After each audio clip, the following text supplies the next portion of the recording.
Hello again, everybody, and we welcome you tonight to our Canesport.com recruiting special. For the next hour, 2 hours, we're going to review the recruiting class. We're going to break it down position by position. We're going to take your questions, and we're going to try to size up all the various possibilities for the Hurricanes as they approach, I guess, about the 35-hour mark to National Signing Day, or the early National Signing Day. I'm Gary Ferman, the publisher of Canesport.com. Going to be joined tonight by our entire Canesport team. First, there's Matt Shodell, our illustrious managing editor that you guys love so much. The great Izubee Charles, who's building an enormous cult following all across the internet. And the newest member of our team, Stephen Wagner, who has gotten quite a indoctrination into Canesport here the last few weeks. In the height of recruiting and has been grinding it out. So a lot to talk about, guys. Before we go position by position, we'll tell everybody what the format of the show is going to be. We'll make some general comments here to start. Then we're going to break down the recruiting class, like I said, by position. If you guys can do us a favor, to keep it structured on the comments when we are going over the position. If you have any questions about that particular position, post them at that time and we will address them while we're on that position. We're going to be joined by Larry Bluestein after we conclude that, probably about the 9 o'clock hour for a little bit. He's going to talk about some of the South Florida kids with us. And then at the end of the show, we will open up the floor for all questions on any subject that you guys might have as signing day approaches. So Matt, you're the veteran of the crew along with myself. So let me start with you. I'm going to be honest. I don't want to take any flack tonight about being overly positive, but I have spent this entire day watching tape of this recruiting class to prepare for this show and prepare highlights for everybody to see tonight. And I like it, man. I see some guys that are a little under the radar, maybe in terms of rankings, that maybe are a little underappreciated right now, that actually could end up being some of the better performers in this class. I see a couple that I'm concerned about that I think maybe are a little overrated. And, you know, I'm not going to be a negative Nancy like you, Matt, I promise. But, you know, I do think we have to look at it, you know, with an unbiased edge to give a complete total breakdown. So let's start with your overall general thoughts of the entire class. Believe it or not, and people are going to be shocked when I say this, the only thing wrong with this class is NIL. And before everyone freaks out, you probably don't understand where I'm coming from. The reason I bring up NIL right now isn't because of how amazing Mario Cristobal's recruiting has been, how amazing perhaps Mr. Ruiz's working in tandem with Coach Cristobal has been in landing what is obviously one of the best classes Mindy's had in the last 20 years, maybe longer. Of course, you don't know until they play 3 to 5 years, which brings me back to NIL. Will they be here 3 to 5 years? That's what worries me because I'm a worrier, right? It's great you spend all the money now, but as everybody knows, a year from now, any of these 28 kids, whatever it winds up being, can be gone to another program. It's very disheartening when you get a great class where 5 years ago, they're all locked in for 3 to 5 years. They can't go anywhere. They'd have to sit out a year. The only people that would transfer at that point are people you either kick off the team or just people that are backups. But now your 5 stars can leave after spring practice. They could leave in the fall if they're not starting and another school comes along with an NIL deal they like. It's ridiculous. But right now, Miami's winning the NIL wars. What worries me is the future. The class is obviously great, but the NIL can mess it all up. That's what I don't like. All right, Izubee, you've gotten the full football season in with us. I've seen a lot of these guys live on the gridiron and gotten to know a lot of these guys as well on a personal level. And one of the things that I've been struck by is character. And I see this as being a very high character recruiting class. These kids are very likable. They you could be friends with these guys. And, you know, that hasn't always been in the case. Matt and I could tell you stories about, you know, getting barked at by Nesta Silvera. No surprise to us that he flamed out at Miami and ended up finishing his career out there in Arizona Matt, I'm surprised there's a nodding because we predicted it from the very beginning before he ever stepped foot on campus. These kids are different, Zubee. They're nice guys. You can, I mean, someone your age at least can relate to them a lot and bond, quite easily because of the personalities that they have. Tell us a little bit from the perspective of a millennial, so to speak, your impressions of this recruiting class, at least on the local level.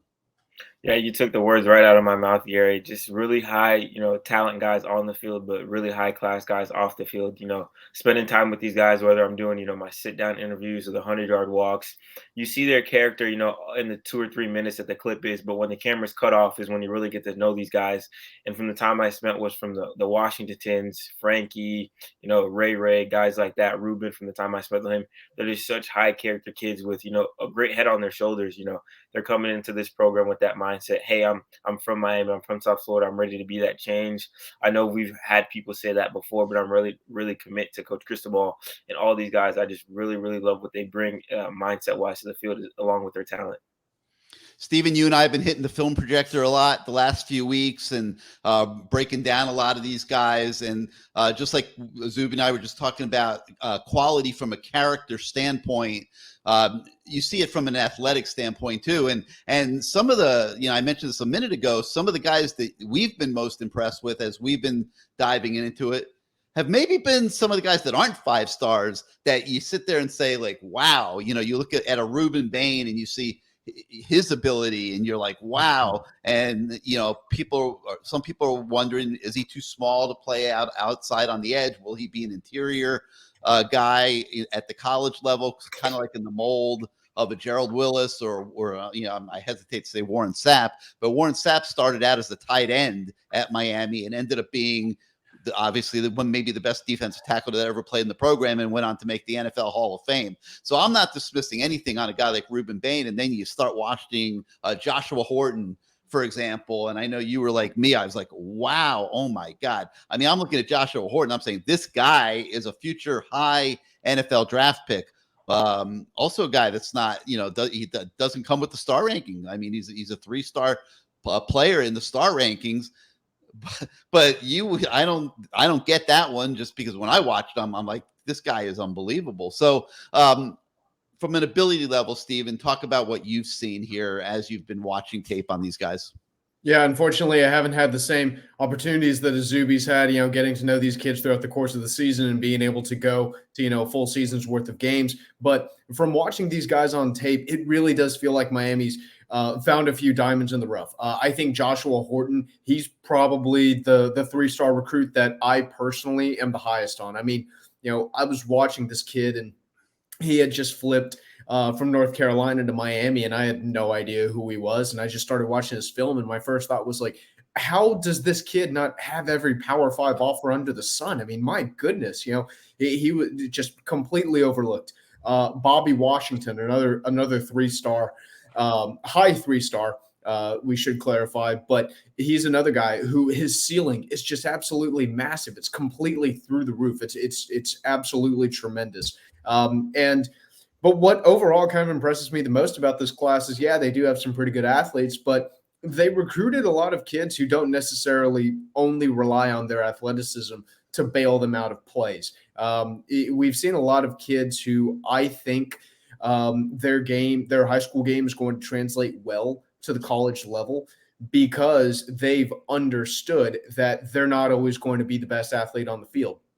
And whenever they step onto the field at Miami next year, they're either not going to be the best athlete on the field, or if they are, the gap between them and the next best guy on the field is not going to be wide enough for them to make mistakes and just say, oh, well, I'm fast enough or I'm strong enough to make up for this. You're going to have some football savvy. You're going to have a good level of football intelligence. And I think that this group collectively is pretty smart football-wise. Between the kids that come over from IMG, the first 2 that I'm really referring to here are Jaden Wayne and Francisco Malagoa, to Joshua Horton, to Ray Joseph, to I mean, the list goes on and on. This is a really smart group. Mark Fletcher's another one who just came over, who I think is another really smart player, and just understanding how to use his body to his best ability and create mismatches with other players at different positions. I think collectively this is a group that has a really, really bright future, and I see a lot of potential here, not just raw athleticism.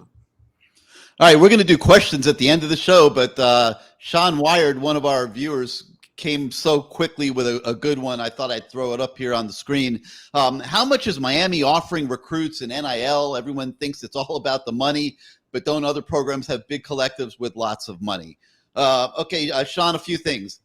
This year, a lot of it is about the money. Now, let's remember that before NIL, Mario Cristobal was considered one of the best recruiting head coaches in America. So you've got that going from you before you get into NIL, no question about it. But Miami is in a unique position because it is further along than most schools in NIL, with Life Wallet and John Ruiz having what has been now raised to a $15 million NIL budget. No, the other programs don't have big collectives with lots of money like that. Auburn has talked about a $13 million NIL program, but I'm sure Bama and Georgia have decent amounts of money. But no, this is not typical. Miami has a huge advantage here because of the head start that they've gotten in NIL, and because of how well organized John Ruiz has made this Life Wallet NIL program. It's very appealing to these kids. There's a track record for a year of everybody getting paid. They don't have to be insecure about these collectives not having enough money to pay them, which is something that is very much rumored. And so to answer your question, at least from my viewpoint, no, Miami is a unique beast in this NIL world, and it is complementing the great recruiting of Mario Cristobal and his staff. And Matt, just so I'm not a one-trick pony here on this subject, I know you've followed this NIL situation quite a bit as it's evolved in college football. Would you agree with what I said there? Well, as you know, I don't listen to anything you say, but I will add my own thoughts. I can take you right off the show. I know you can. I'm hoping that's what will happen. Yeah, I'm sure. I will add my own thoughts. So NIL, look, there's collectives that are legal that can raise tons of money. And in Miami's case, they have one guy. Personally, I would rather be a collective as long as it's legal and they could just keep raising money from fans or from anybody. The truth is, John Ruiz could as easily give $15 million to a Miami collective as he could just make it about himself. I mean, anybody, anywhere can do it. It's just a matter of somebody wanting to do it, So how much are we offering to recruits? It's not really public information, except for when John Ruiz wants to throw it out in the public, however much money it is that he's given to somebody, which is... But he hasn't been doing that so much lately. Right, correct, because it creates jealousy. It's a problem. So you want to know how much everyone's making. Every recruit is a different situation. In John Ruiz's case, he's publicly said he has a formula, just like Mario Cristobal's blueprint. John Ruiz has a formula. He keeps it locked in the basement with Gary in his vault. And he doesn't tell people how he uses the formula, but it assigns everybody a magic number that he will give them. And he says he doesn't match other offers, unlike Best Buy. So John Ruiz is not Best Buy. You can't get 20% off by signing up for the John Ruiz credit card. You can't say, well, you match this other program's offer. He will not do it. He is, his own entity. Now, that's good and it's bad because he can make his own decisions. If he decides somebody's worth more than anyone else thinks they are, that guy's going to come to Miami, But yeah, short answer to the question, nobody should know. What you're asking, Sean, nobody should know. And the reason nobody should know is it's really bad for the locker room chemistry. I mean, really bad. Like, who's paying the bill when Tyler Van Dyke goes out to eat with, Peyton Matocha, I mean, is Peyton looking at Tyler like, dude, they told me you're getting $1 million a year. I'm getting $50,000, bro. Like, why am I paying for half the meal? Payton's not getting 50 grand either. He's in the transfer portal. It creates inherent jealousy. It creates a major problem when players feel, and this is not just at Miami, by the way, what I'm about to say, players feel it's pay for play. It is pay for play. Miami had it right in the old days. It should be pay for play. Nobody ever should have been punished for pay for play. Miami invented NIL, okay? Because we invented pay for play, and now it is pay for play because if you're not playing, you're not getting paid.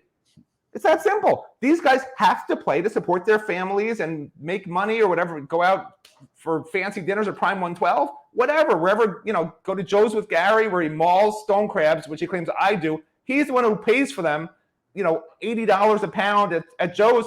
I don't do that. So let's be real, people. Gary Ferman is the stone crab killer. Matt Shodell is not. That's what the show is about, Gary. That's what this show's about. This show's all about you, man. Look, your legion of fans are coming out of the woodwork left and right with every brilliant word that comes out of your mouth. Tell them, Matt, you were the first to say that Mark Fletcher was the lock of locks, and you did. Back on July the 1st, you predicted that Mark Fletcher would be a Miami Hurricane. Yeah, that's true. But I'm going to give you another one. You and I both have predicted that Damari Brown is going to be a Miami Hurricane many, many months ago, and that's looking like that could happen here in the closing days. And you're a big fan here, Canes Catheads. He wants to see you laugh because he knows you're seeing the comments. So before we start breaking down laugh for us, Matt. Laugh. Like the Phantom of the Opera. They say, sing my angel of music. I'm going to say, laugh, Matt, laugh.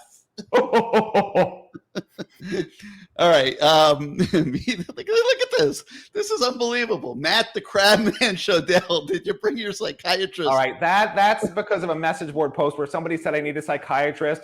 And I responded, I had a psychiatrist. Now they need their own psychiatrist after trying to treat me. That's what that's about. All right. Let's get into the recruiting class. So much to talk about. And guys, we're going to go position by position. If you have a question on any of the commits, just post them on the comments. We'll see them and we'll talk about them as we're going by position here. Starting with quarterback, let's talk a little bit about Mr. Emory Williams. And I'll tell you, this kid from the moment he committed has been rock solid in this class. He could have wavered many, many times. Jaden Rashada comes in as a commit and was higher ranked, but Emory went to the Elite 11 with Jaden Rashada. They had a stare down a little bit. They pretended like they were friends, but they were checking each other out. You know that. Who's better, who's not. Matt, I hate to come back to you and have Izubee and Steven just sitting there, but I have to do it because you and I have had a chance to build a relationship with Emory and his dad. Have spoken to both on quite a few occasions. I was with Emory's dad when it was before one of the camps or something. They came down early, and when Emory Williams worked out for Frank Ponce and Mario out on the practice field, and had a chance to watch that workout with Emory's dad. And I was just really impressed with the way that they were breaking down this entire process. And I thought they really had a really good head on their shoulders. They didn't get too emotional or caught up when the heat started getting real hot in the kitchen. They just stopped talking, and just went about their business. Emory's been training quite a bit up there in Milton, Florida. He's trying to get faster, trying to get stronger, and just better overall. But I think that you would agree that this entire Emory Williams recruitment and just the act in general has been really, really solid. He's a little bit of a mystery. The obvious comparison here is to Kirby Freeman, right? No, I'm just kidding. The obvious comparison here is Joe Flacco. That's, coincidentally, somebody asked me on the message board who I compared him to. I said Joe Flacco, and I talked to his coach a couple of days later. I don't know if his coach is on our message board, but I said to the coach, who would you compare him to? And he said Joe Flacco, which I don't even know why I said Joe Flacco. I don't know why, it's just weird. But he is like Joe Flacco. He's not the most mobile guy, but he can make a few plays with his legs if he has to. Likes to throw from the pocket, really strong arm, and a winner. Joe Flacco may not be the most flashy quarterback in the world, but you know what? He's accurate. He's not going to throw 80-yard bombs, but he'll hit your intermediate passes with great accuracy and get the ball in his hands of his playmakers. And there's nothing wrong with that. This is not a guy who's going to be a flashy guy throwing dimes 40, 50 yards down the field. No. That's why he's not that highly rated. He didn't have major offers. He had a few. Florida State nibbled a little bit, but really he didn't have a lot of options, and he wanted to have a lot of major options, believe it or not. There was a period in his recruitment where he went a little silent over about a month and a half period early this season, where they were looking around who else is interested? Who else wants me? And they wanted to take some visits and wanted to explore some options, but there was nothing that really intrigued them. And credit to Miami, the coaches did a great job of making sure he understood that we love you. We think you're our guy. And that's why he stayed committed, even when Jaden Rashada committed after him, and stuck with it. His coach really, the thing that really stood out to me that the coach said is just how intuitive he is about the game. Because we've seen so many quarterbacks at Miami who just freak out under pressure and throw the ball up for grabs, don't seem to understand how to go through the progressions when they first get in the field. Maybe they haven't done their homework. I don't know. They go to their first option. If it's not there, that's the end of the play. This is not a guy who's going to do that. This is a guy, his coach, and they didn't have a great team this year because the defense was terrible, but his coach is a longtime high school coach who has really rarely let quarterbacks change plays at the line of scrimmage, and he gave him full reign of changing plays at the line of scrimmage. And he said he's honest. He didn't say never made mistakes. He said very rarely would he make mistakes. Every quarterback makes mistakes. This is a guy who's smart, who's accurate, who has a big arm. What else do you want? What else do you want? I think it's a great addition. And I don't care if he's a 1-star, a 3-star, or a 5-star. It's a guy who can make plays, man. And I think he'll fit very well into what Miami wants to do. And I'm going to try to see. I'm having a little problem with one of the files, but I'm going to try to see if I can get his highlights up here for a minute. There we go. We got it working. People can just get a good feel here for what Emory is capable of. The thing that really strikes me, guys, when you watch him is his ball placement. There were obviously higher rated quarterbacks, but Emory is modeling himself as a true pocket passer, and you could see that he's really worked on it quite a bit. Obviously these are highlights, but just look at how good he is and adept he is at placing the football when he releases it. And it almost always seems to hit the receiver in the hands, in stride. And Harry, it is the highlight tape. You do know that, right? I understand. Okay. But I'm just saying. It's a highlight tape, but at least on the plays we're seeing, you could see that the ball is typically delivered pretty actively. And right, here he has put up the low light tape for everybody. Let's let everybody see that one too. I don't have the low light tape. Oh, really? But this is a kid that threw for 2,100 yards in 9 games, had 21 touchdowns, 4 interceptions. He also ran for 302 yards. That's not really his game, running the football, but he has been trying to get better at it. Like I mentioned, he has had a speed coach up there in the Florida Panhandle who's been working with him on his foot speed, and hopefully that will continue to improve as he goes forward in his career. Hey, guess what? We got breaking news, Gary. What's that? Devontae Brown to the Canes, baby. Oh, Devontae. Yeah. He just committed. He just committed. All right, there we go. Yeah. Breaking news, and we'll get to defensive backs later, but I think that's a good sign for Damari. We had a story on the site today talking about with Selwyn Brown, the former Cane, who's the father of the Brown brothers, and he did kind of let a little out of the bag, saying how nice it would be just to have them both playing together at Miami. So Damari will not announce until Wednesday afternoon. Izubee will be there, and we'll have that for you on canesport.com. But I think that Devontae's commitment right now is a really good maybe foreshadow of what we're going to see. And Devontae just waited for us to start this show, Gary. He was just waiting. I'm waiting for this show to start. We're on 3. He's not going to be able to write a huge story about me. But guess what, Devontae? I already have the story on you, and I'm putting it up now, bro. can't outsmart on three. Well, I'm looking to see if there's any quarterback questions here, and unless I'm missing them, I don't see any. So, Steven, any thoughts from you on Emory Williams? Yeah, he's a guy who I think he's really exactly what this class needs. He's not. He's not a quarterback where the expectation is, he's going to come in and, win the Heisman as a freshman or anything like that. But he's a good, calm, composed pocket presence who, at least from a field standpoint, I can't attest to what he's like in the locker room, but at least on the field, he's mature. He doesn't really make a ton of just really dumb mistakes where you scratch your head and you're left wondering, like, oh man, what was this kid thinking here? I see a kid who I think he's a really, really good fit for Miami. I think he's a good addition to the quarterback room. They should have 4 quarterbacks now. There wasn't really much reason for Miami to take someone other than Emory Williams. I think Miami's the perfect fit for him. I think he's the perfect fit for Miami. And I think he's a really good addition to the locker room who can provide a little bit of competition in the quarterback room.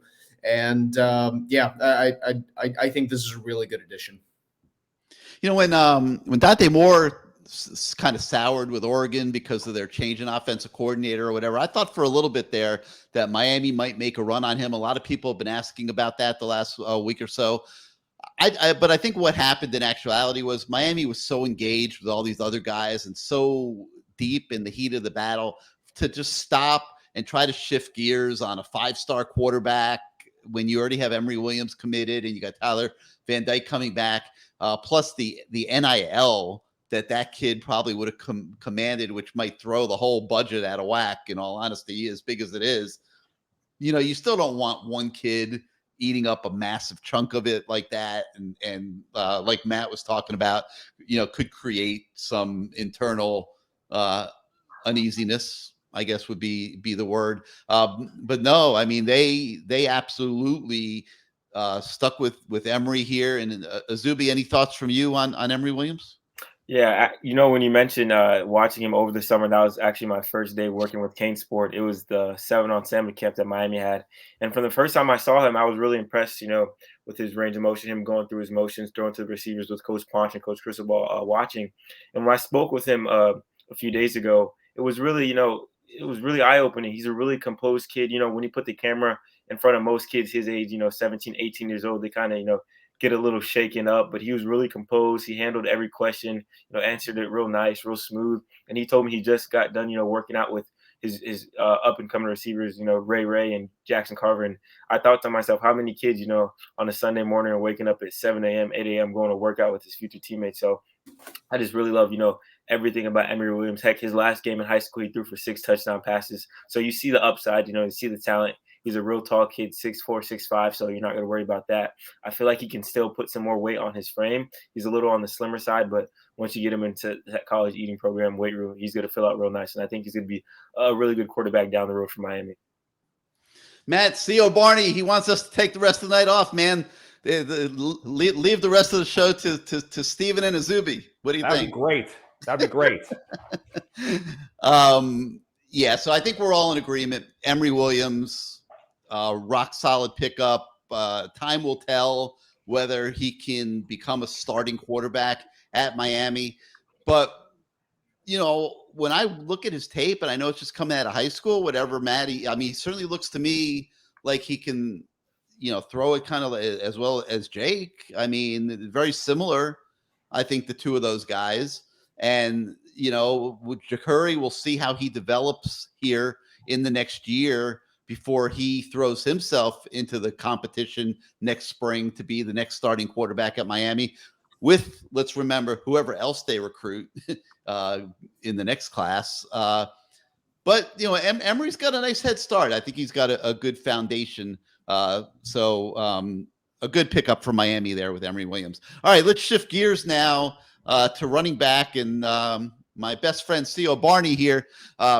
is throwing out a question, so we might as well pop it up here before we get going. Who starts at running back if Travante Citizen is not ready? He had a bad knee injury. I'll jump out there first, and I'm going to say don't be shocked if it's Mark Fletcher who starts at running back if Travante Citizen can't go. Mark Fletcher, obviously, the running back commit along with Christopher Johnson in this class. Matt, let me start with Izubee. Izubee, you've watched Mark Fletcher quite a bit, and do you see him as somebody who is college ready right now coming into the Miami program? 100%. And I think that because of his size and his frame already, he's 6'2", above 200, I say 210, 215, maybe 220 pounds. And he's just a bruiser.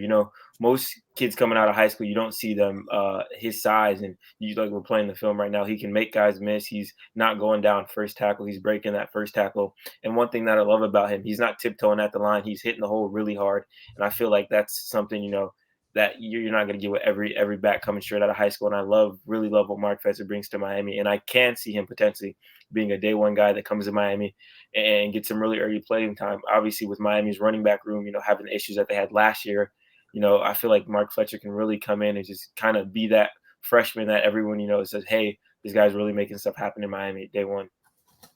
How about Christopher Johnson, Izubee? Totally different style back. Do you see them as complementing each other? Do you see this as being a knockdown, drag out competition between those two?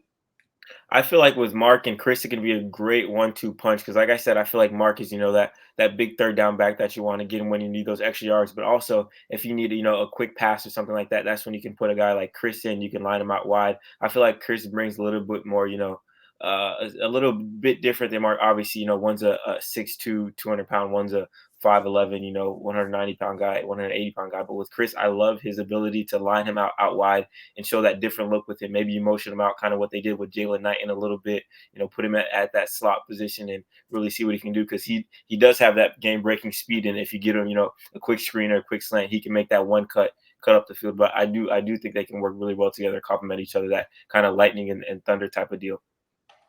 Matt, your thoughts on the running back recruiting situation? Yeah, I said on yesterday's Good Morning Cane Sports show that I think that Mark Fletcher would be the starter, mainly because I know Mario Cristobal wants a power back and he wants a powerful offensive line and he wants to just be able to blow teams off the ball. It's great to have fast, twitchy guys too. To me, I think that would be great, especially in the receiving game. You see so many NFL teams have that success where they do both. They have two different types of backs that can, one a fast receiving back who can also obviously carry the ball, get to the edge, and then also that just really powerful guy. But in this case, the American Heritage head coach, Mike Smith, who was the running backs coach prior to this, has seen all the top talent come through American Heritage, of course. He compared Mark Fletcher to Derrick Henry. And Derrick Henry is not a guy that you see the Titans ever take off the field. He's a difference maker every time he touches the ball. So we're going to have to see if Mark really is like that, because according to Mike, not Derek, but Mark took a big step up his senior year, got faster, quicker, really understood the game, was able to wear teams down in the first three quarters to where he finished games in the fourth quarter, which he wasn't able to do previously. And when you have a guy like Mark Fletcher, and the reason I said on yesterday's Good Morning show is that I thought Mark would be the starter and would get 70% of the carries, is because I don't think that Miami ultimately wants to do what they did last season and play two backs split time in a game or three backs in a game, have a short yardage back, a first down back, a passing down back. I think they want a guy who's going to be the guy that wears down the defense over three quarters and then can either end the game by running the ball down your throat and running out the clock in the fourth quarter, or mixing in the run with the pass in the fourth quarter where the other defense is just tired of tackling a guy like this. So I think Mark Fletcher's your starter because Travante Citizen, while he's similar to Mark Fletcher in terms of being a power back with good speed, Travante's coming off a complicated knee surgery. It wasn't just an ACL. It was a multiple injury. And when you look at I compared this yesterday again, but I'll mention it again, Saquon Barkley, right, comes off the ACL the next year, which was last year. Not the same guy. This year, he's the same guy. It can take a couple of seasons before you're really back and even better than you were. So Travante will be back, of course, this season. I'm not convinced he'll be the same guy he would have been this past season when, by the way, I predicted he would be the starter. I think he would have been if he never got hurt, and I think that's backed up by what we saw from the running backs not really being able to do much of anything all year. So it was very unfortunate Trevante got hurt. I think Fletcher starts, and I think Trevante will be a great back in the future, and I think the other guys will compete to get the other 30 to maybe 40% of the reps this year, and that's just what I think. Steven? So I really see this as kind of maybe being a situation where they aren't necessarily competing with each other, but rather they're on the field at the same time together. I can think of a lot of different possibilities with these two dudes on the field in a lot of different two-back sets. I think Christopher Johnson, kind of like Izubee said, I think he's someone that you could line up in the slot and you could kind of give him that. You could kind of try to get that, big play downhill threat. Maybe use him in the quick game a little bit and keep Fletcher in the backfield kind of as a running threat. Fletcher obviously being a more powerful short yardage back, I would probably expect to see him in a lot of heavier situations. But I would really like the idea of maybe seeing them line up next to each other and maybe like some pistol formations, maybe in a couple of split back sets, some different 20 and 21 personnel packages. Heck, I would even like to see some 22 personnel packages next year with the tight ends that they're bringing into and the way that tight end room is shaping up. So I think that with the addition of these two backs with Johnson and Fletcher, I think that this really multiplies the possibilities for different personnel groupings that the Canes can have next season. I really like the idea of going with 22 personnel and not necessarily even lining up in power formations, but just putting 22 personnel on the field because that's a personnel grouping that's going to create mismatches for the defense. So I really like the addition of these two guys, and I don't see them as competing with each other. I see them as two people who can work alongside each other really well. Yeah, I agree.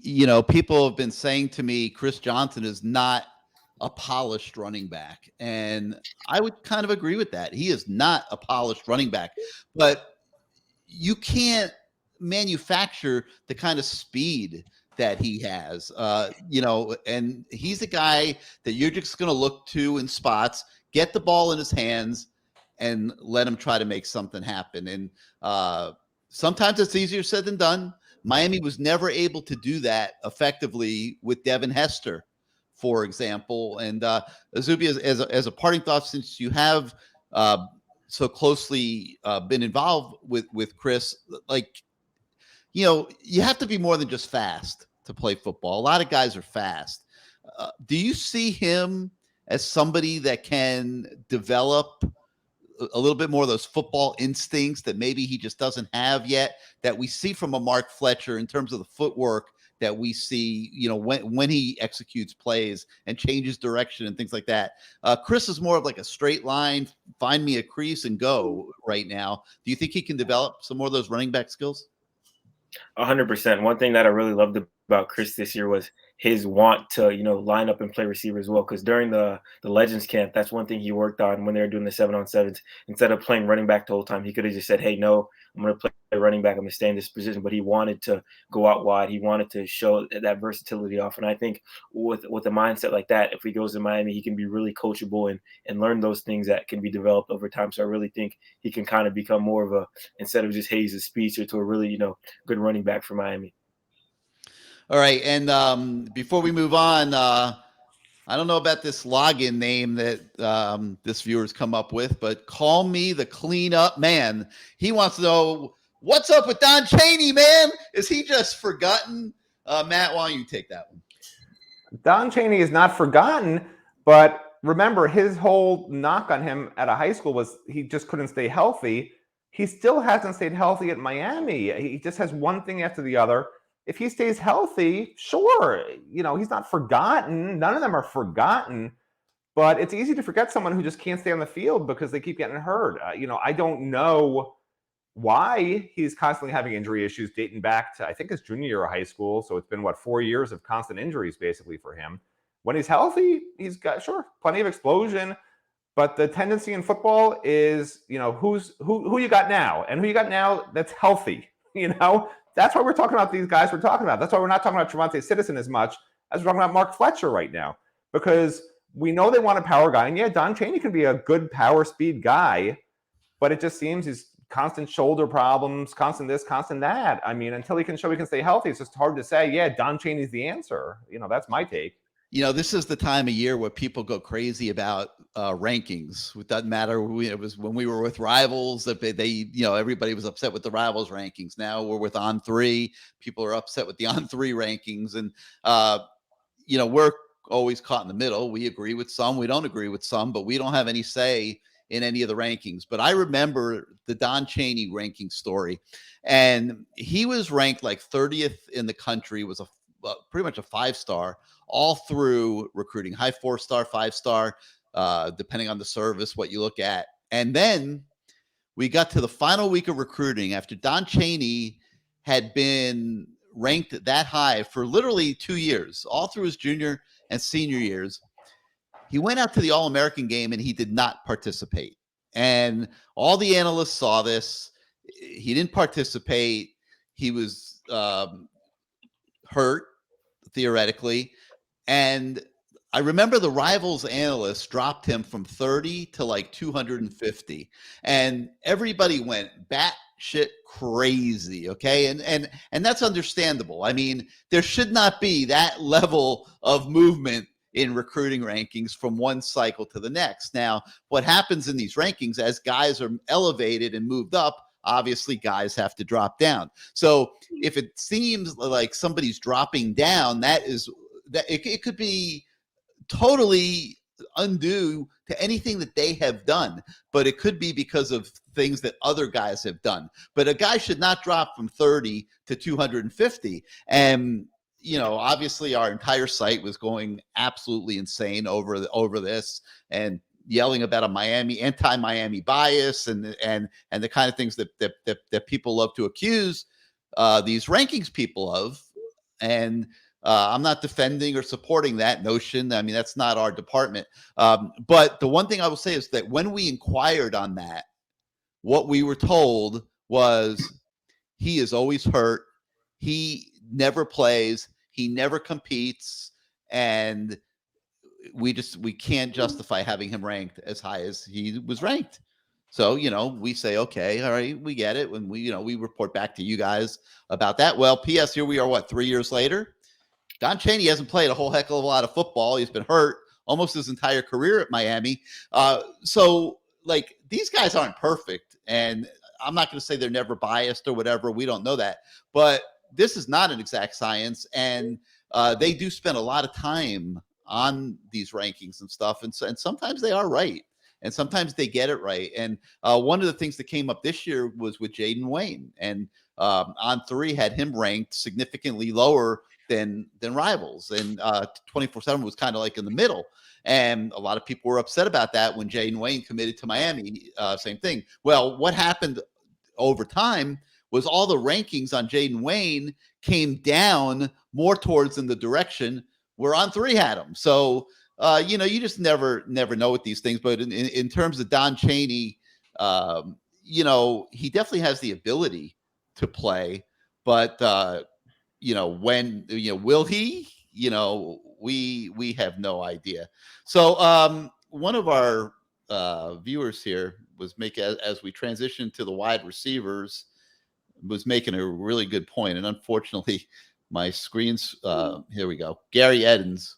He says that Miami needs a fast wide receiver. And it's funny, Steven and I were actually talking about this a few minutes ago before the show about the receiver position and how good it is or isn't. And so you've got 2 receivers committed. You got Ray Joseph out of Miami Edison, who I think is going to be the best receiver on campus the minute he steps foot here in a couple weeks. And the other one, Robbie Washington, who's not totally dissimilar to Ray Joseph, a little bit maybe bigger, a little bit maybe can project as more of an outside receiver, where Ray will probably, I got to think, be a slot guy. But Stephen, I'll start with you since you and I were talking about this earlier.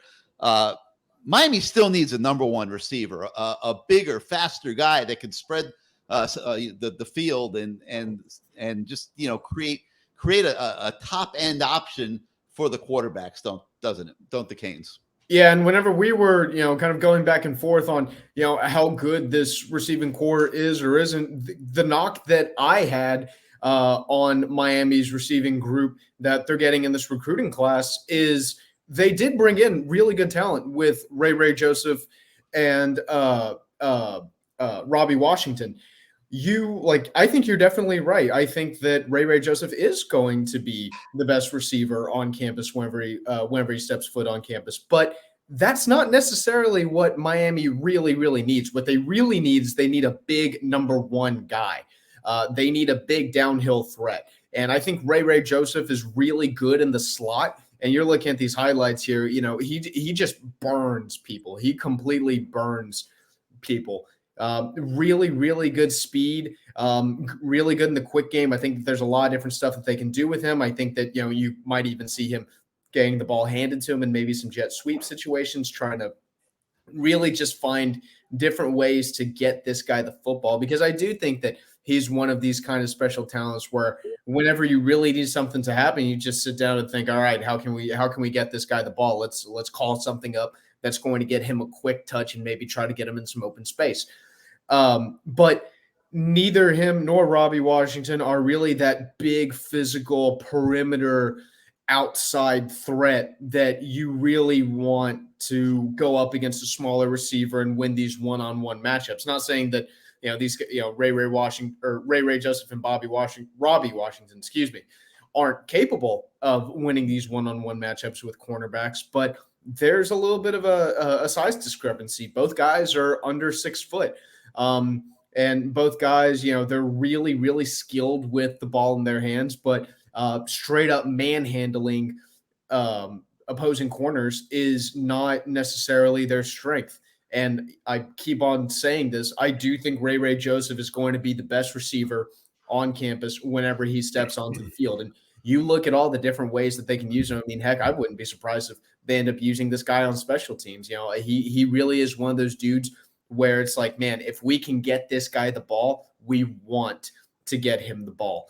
But for me, the question still remains, okay, so what is Miami going to do about getting an X receiver or a Z receiver or a big physical perimeter threat who can really be a downhill threat or who can really be a downfield threat?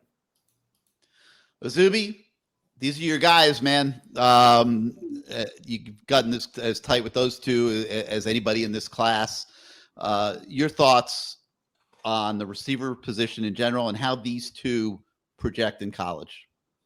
Yeah, I have to say, I love their speed that they bring to Miami, and that's something Ray said he's really excited to bring to Miami. That one cut ability to cut upfield and just, make something out of nothing, and they've proven that throughout the course of the season. I remember watching Robbie and Ray play against each other, and Robbie, catches a pass in the slot, makes two guys collide with each other, then he's up the sideline for a touchdown.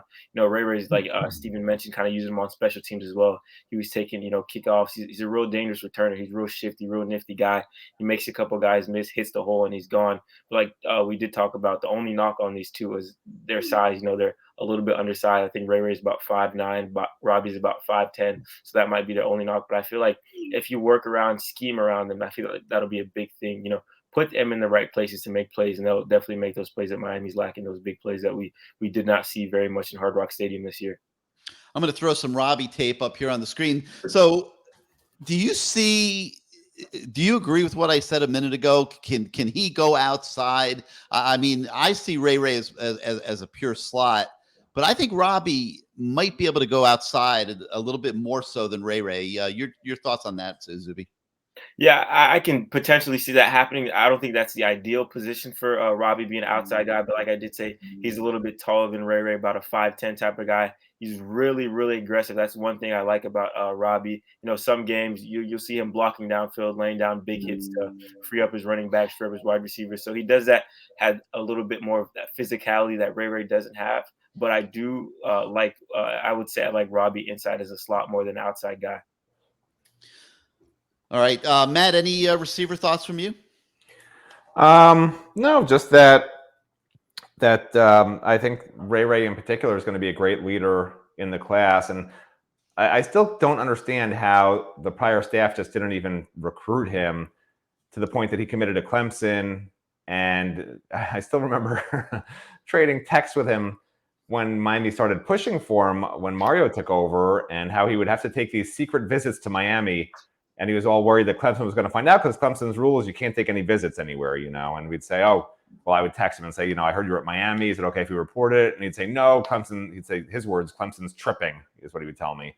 And so he once he flipped to Miami, he really has been all in with the Hurricanes. And it's nice to see finally that the staff is really doing a good job of evaluating and understanding the guys that can help this program get better and be where it needs to be. You didn't see, this is a weird cycle, right? You didn't see a lot of plan B guys. Edwin Joseph was a plan B guy when they thought they were going to lose Damari to Alabama. Now I don't think they're going to lose Damari to Alabama, so it doesn't even really matter.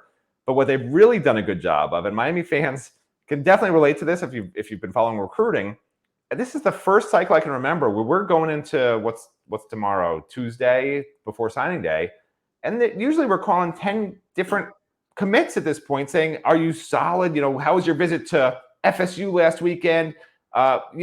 Is Auburn really in play?" There's none of that.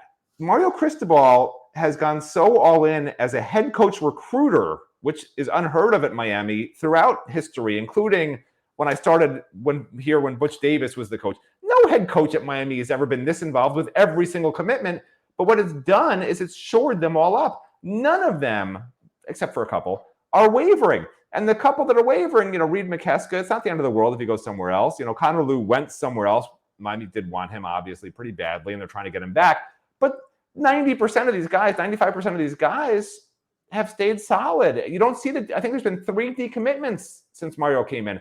Last year it was like 12, or the year before it was like 12. I mean, it's remarkable, not where the class is ranked, but how little wavering there's been. To me, that's the most remarkable part. Everyone would say, oh, they're ranked number 3. This is amazing. The fact that they get guys that are then committed to the program, I don't know if people want to credit Mario Cristobal or credit NIL, but whatever it is, it's something that has not been seen here since I've been covering recruiting since the 1400s. It's incredible. Well, Shard, one of our viewers, says size shouldn't matter, especially at wide receiver. All right, we'll just roll with that one. But bagging up 4 says size of wide receivers absolutely does matter. Steven, talk to us. I am a huge size matters guys. You know why? Because when you're bigger, it's easier to be better. It just is. And people will say, size, shouldn't matter at wide receiver, quarterback, all these positions. And they'll name these great players where, they were a little bit undersized and they ended up being great. Like Antonio Brown, for instance, before he went nutty. He was under 6 feet and he was absolutely unbelievable. But yeah, if you are going to be under 6 feet tall, you've basically got to be Antonio Brown to be able to reach this level. I mean, look at all of the big receivers. All the great receivers in history, all the great receivers in the NFL right now are pretty big. Devontae Adams, DeAndre Hopkins. You want to go back in the day? Randy Moss, Terrell Owens. Michael Irvin, all these guys are big, they're physical, and because they're so much bigger than everyone else, that makes their job that much easier. Every inch that you lose on the football field, on the basketball field, really baseball is the only sport where height actually doesn't matter, but every inch you lose means you have to work that much harder to make it up. You have to be that much more talented to be able to make it up. And I'm definitely not saying that, maybe a Ray Joseph isn't totally capable of fully matching that, exceeding that, and being the best slot receiver in Miami program history. But it is always easier to be bigger, because whenever you're matched up with these corners who are similar size to you, guess what? It's nice to have a pretty good advantage. I know that if I'm 6'6", I mean, I'm not, I'm 5'11", but if I was 6'6" and I was going up against a corner who's 6'2", I would feel pretty good about my chances of getting a jump ball just thrown up to me and my ability to go up and catch this thing. All right, so we're in agreement. The Canes need a number one receiver, and me and Sinclair Daly, we have a suggestion. Dante Thornton, all 6'4" 185 pounds of him, out of Oregon. Now probably sitting at home in Baltimore eating some real crabs as opposed to the stuff that Matt Shodell plucks out of Biscayne Bay. And they say he's picking between Miami and Auburn. Matt, I'll come to you on this one since you're the crab guy. Does Miami get Dante Thornton and solve this entire conversation about a number one receiver? Getting Dante Thornton doesn't solve the number one receiver. He wasn't a number one receiver at Oregon. He was a very nice 4-star, I believe it was, out of high school. But look, Come on, Matt. Put the cane shades on, man. Come on. I've made it clear. Put the cane shades tonight. Listen. Come on, man. We need a number one receiver. He's the guy that they're targeting to be that bigger guy to come into the mix with these guys. Colby Young. Dante Thornton. It's Dante Thornton or life, man. He's got to be good enough. Colby Young and Frank Lattin were supposed to be the same thing. I mean, I just want the right big receiver. What I'm not a fan of is you break up with 3 different girlfriends and then you invite them to move into your house with you. Mario Cristobal broke up with Oregon, and now he's inviting all his girlfriends to come back to Miami with him. It didn't work out with John Dennis. It didn't work out with Logan Sagapolu. Which Oregon guy has come here that's worked out with? I want a fresh start. I don't want the old girlfriends. Like, that's just me, bro. I want Justin Flo, man. I was heartbroken when he, I guess, committed to Arizona, but like I really thought he'd end up here at Miami. I don't know if that's a dead issue or not, but I was hoping he would be the Oregon guy that came east and help solve the linebacker problems, but we'll see what happens there. But all right, we'll move on from receiver, but I think we're all in agreement that Miami does need a number one, and I think they'll be looking very hard in the portal for it, whether it's Dante Thornton or somebody else. All right, let's move on to these tight ends, man. Really interesting to see. Well, you got Jackson Carver, Reed McKeska, and Riley Williams all committed now, okay? And we've been talking from the very beginning, when we get here in December, are all 3 of these guys going to still be on the board? And we didn't think they would. We thought one would drop. So far, nobody has dropped. Reed McKeska takes a visit this past weekend to South Carolina.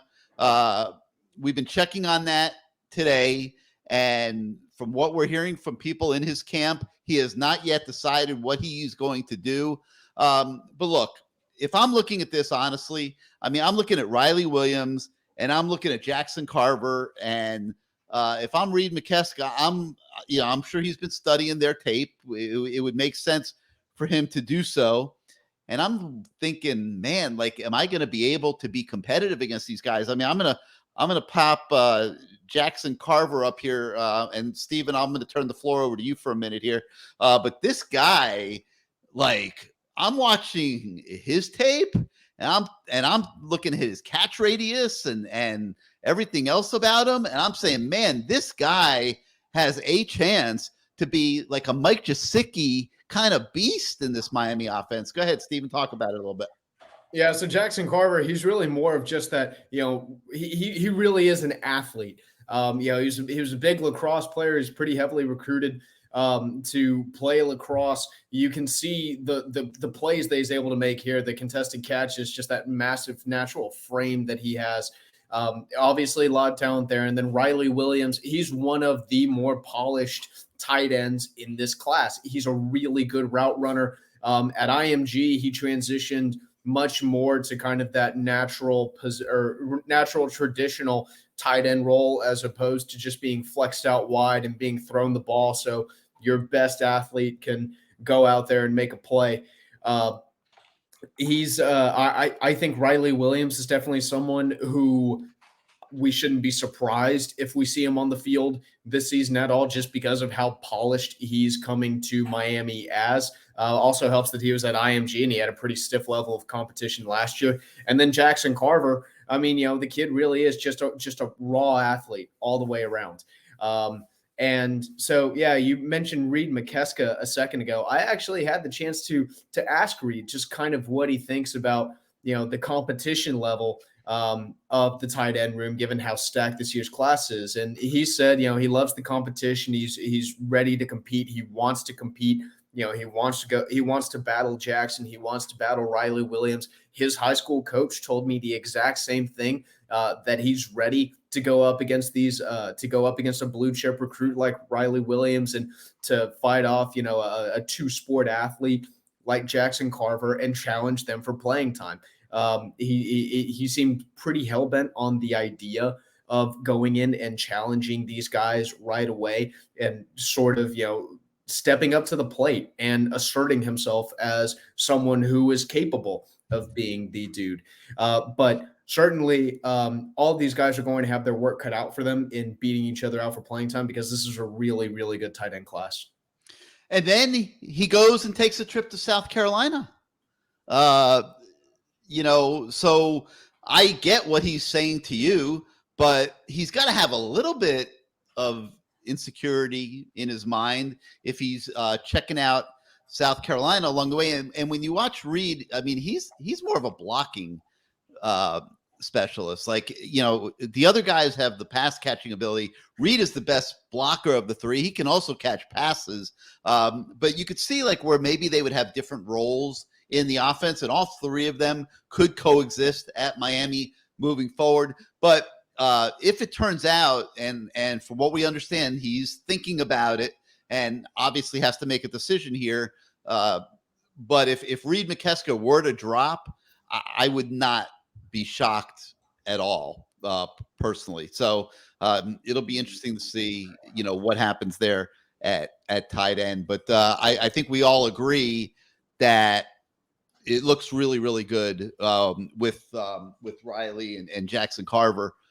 Miami is going to be in a really good place at the tight end position this year when you look at Arroyo and Skinner coming back. And really, they're not, as of right now, Mammarelli's coming back. Khalil Brantley's supposedly coming back.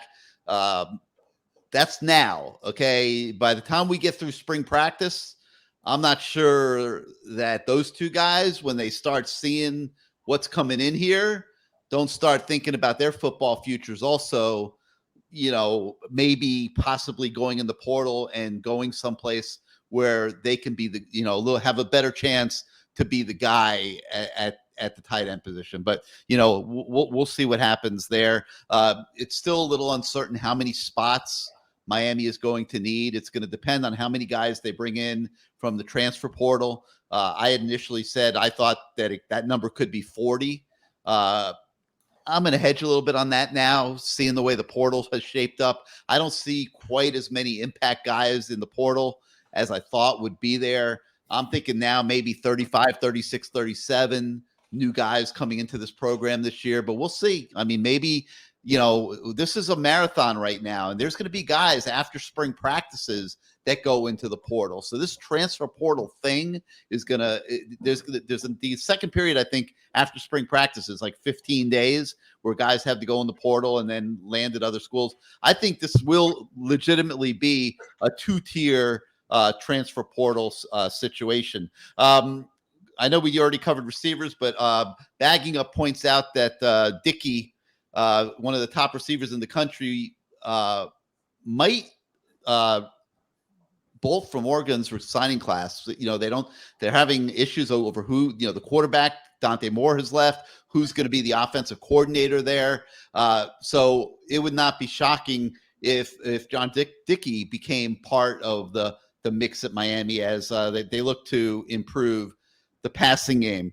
All right. Let's go to offensive line to finish offense. Then I'm going to bring Larry Bluestein into the equation here for a few minutes to talk about some of the South Florida kids in the class, and then we'll do defense after Larry's on the show. Guys, offensive line. All right, Mario Cristobal comes in here, and obviously he is building at least the offensive side of the program, if not the entire program, around the offensive line. And nobody recruits the offensive line in this country better than Mario Cristobal. He did it at Bama, was the National Recruiter of the Year because of what he got done on the offensive line, built probably the best offensive line in college football when he was at Bama, goes to Oregon, develops Penei Sewell. So Mario has a track record with offensive linemen, and he is an offensive lineman head coach, which is a rarity in college football. And those two things, combined with his ability to identify offensive talent and the working relationship that he has with the offensive line coach, Alex Mirabal, this all contributes to Miami being an absolute beast on the recruiting trail at the offensive line position. Matt, I will start with you. You got 2 5-stars, Francis Magoa, Samson Okinola. You got Tommy Kinsler, more of a developmental guy out of Ocala. We'll ask Larry Bluestein about him in a minute. Another developmental guy, Frankie Tinalau, out of Miami Immaculata La Salle. And then Antonio Tripp from IMG, probably kind of in the middle there, a little bit further developed, I think, than Kinsler and Tinalau, but maybe not obviously as highly ranked and regarded as Magoa and Samson Okinola. Matt, your thoughts just on the offensive line recruiting to this point? Well, I don't look at it the way other people look at it, shockingly. I don't look at it like where these guys are now and can they come in and start now, because on the offensive line, you're not supposed to come in and start now.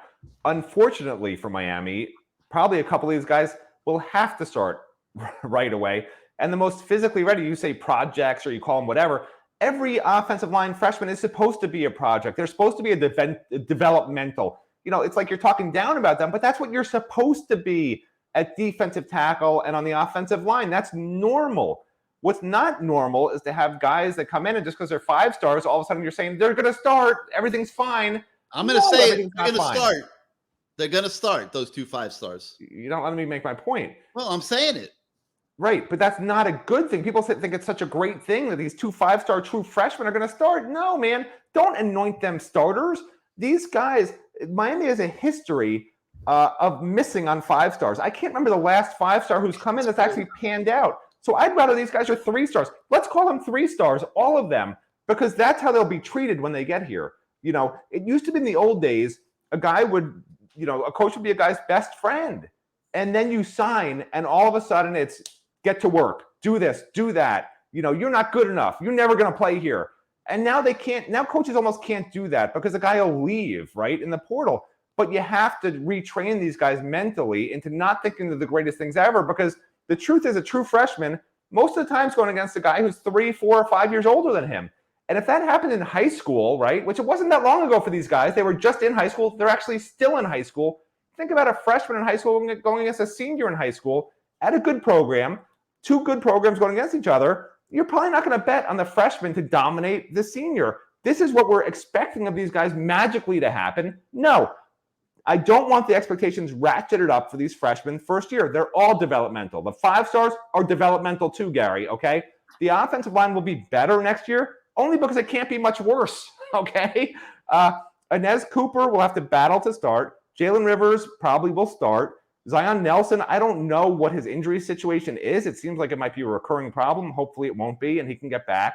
Ja'Kai Clark's not a great center. Hopefully they find a couple of guys in the portal, because the truth is, as great as this offensive line class is, it's not going to be great on the field for another year or two as they get stronger, really understand what to do, how to deal with different defensive player moves and size and strength they haven't seen at the high school level yet. So, give it time. I hope fans aren't expecting this magically to be these amazing 5-star offensive line freshmen who are going to dominate. That's really not how it works, unfortunately.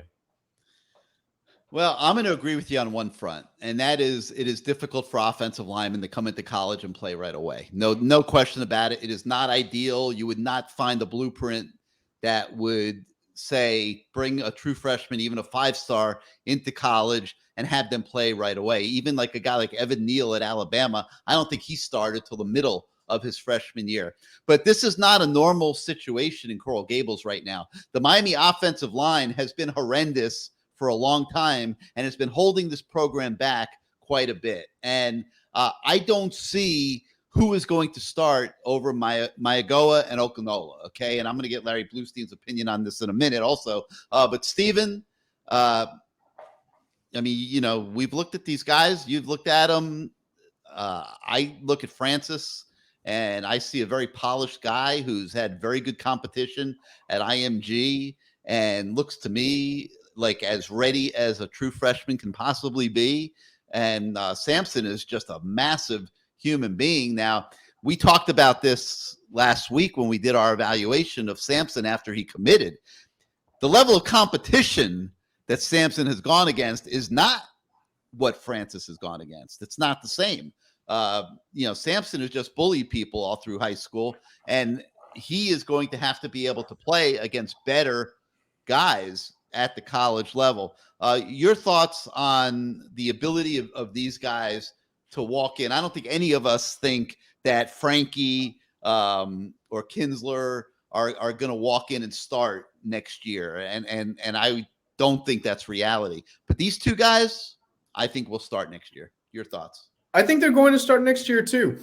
And this is kind of a situation that I see so many parallels between Miami and Texas, just in terms of, Steve Sarkisian and Mario Cristobal, kind of the way that they're building those programs. And, Texas was in a pretty similar position a year ago, and they went out, they got a bunch of offensive linemen. They started 2 freshmen. The offensive line wasn't incredible. It's definitely not winning awards, but it was competent and serviceable. And I think that's what Miami's offensive line is going to look a lot like this coming year. So Miami fans, if you're, kind of wondering what this thing might look at, I think a truly great reference point here would be taking a look at Texas.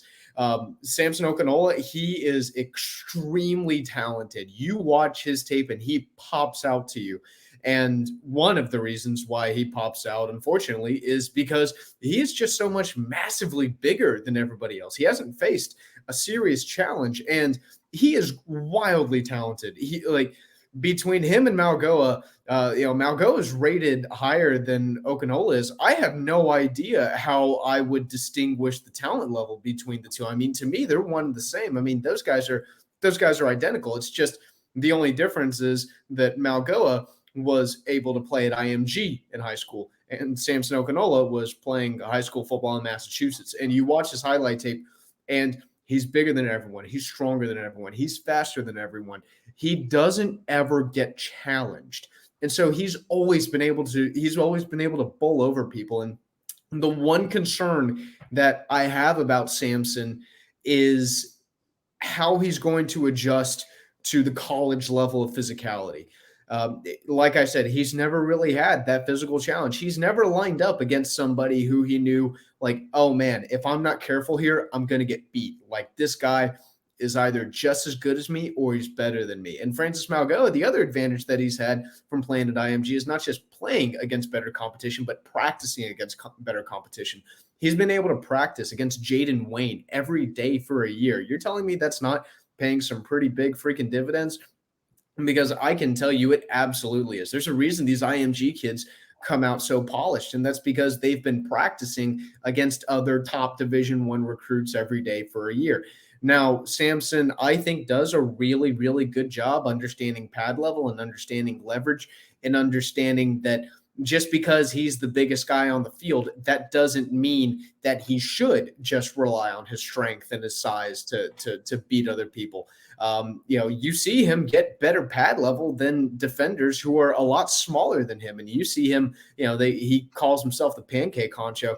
I mean, he's earned that freaking name. You watch this kid. He is a load. If I'm a linebacker, I would not want this 6'5", 300-pound monster coming straight at me with a full head of steam. That would be a pretty freaking scary sight to see.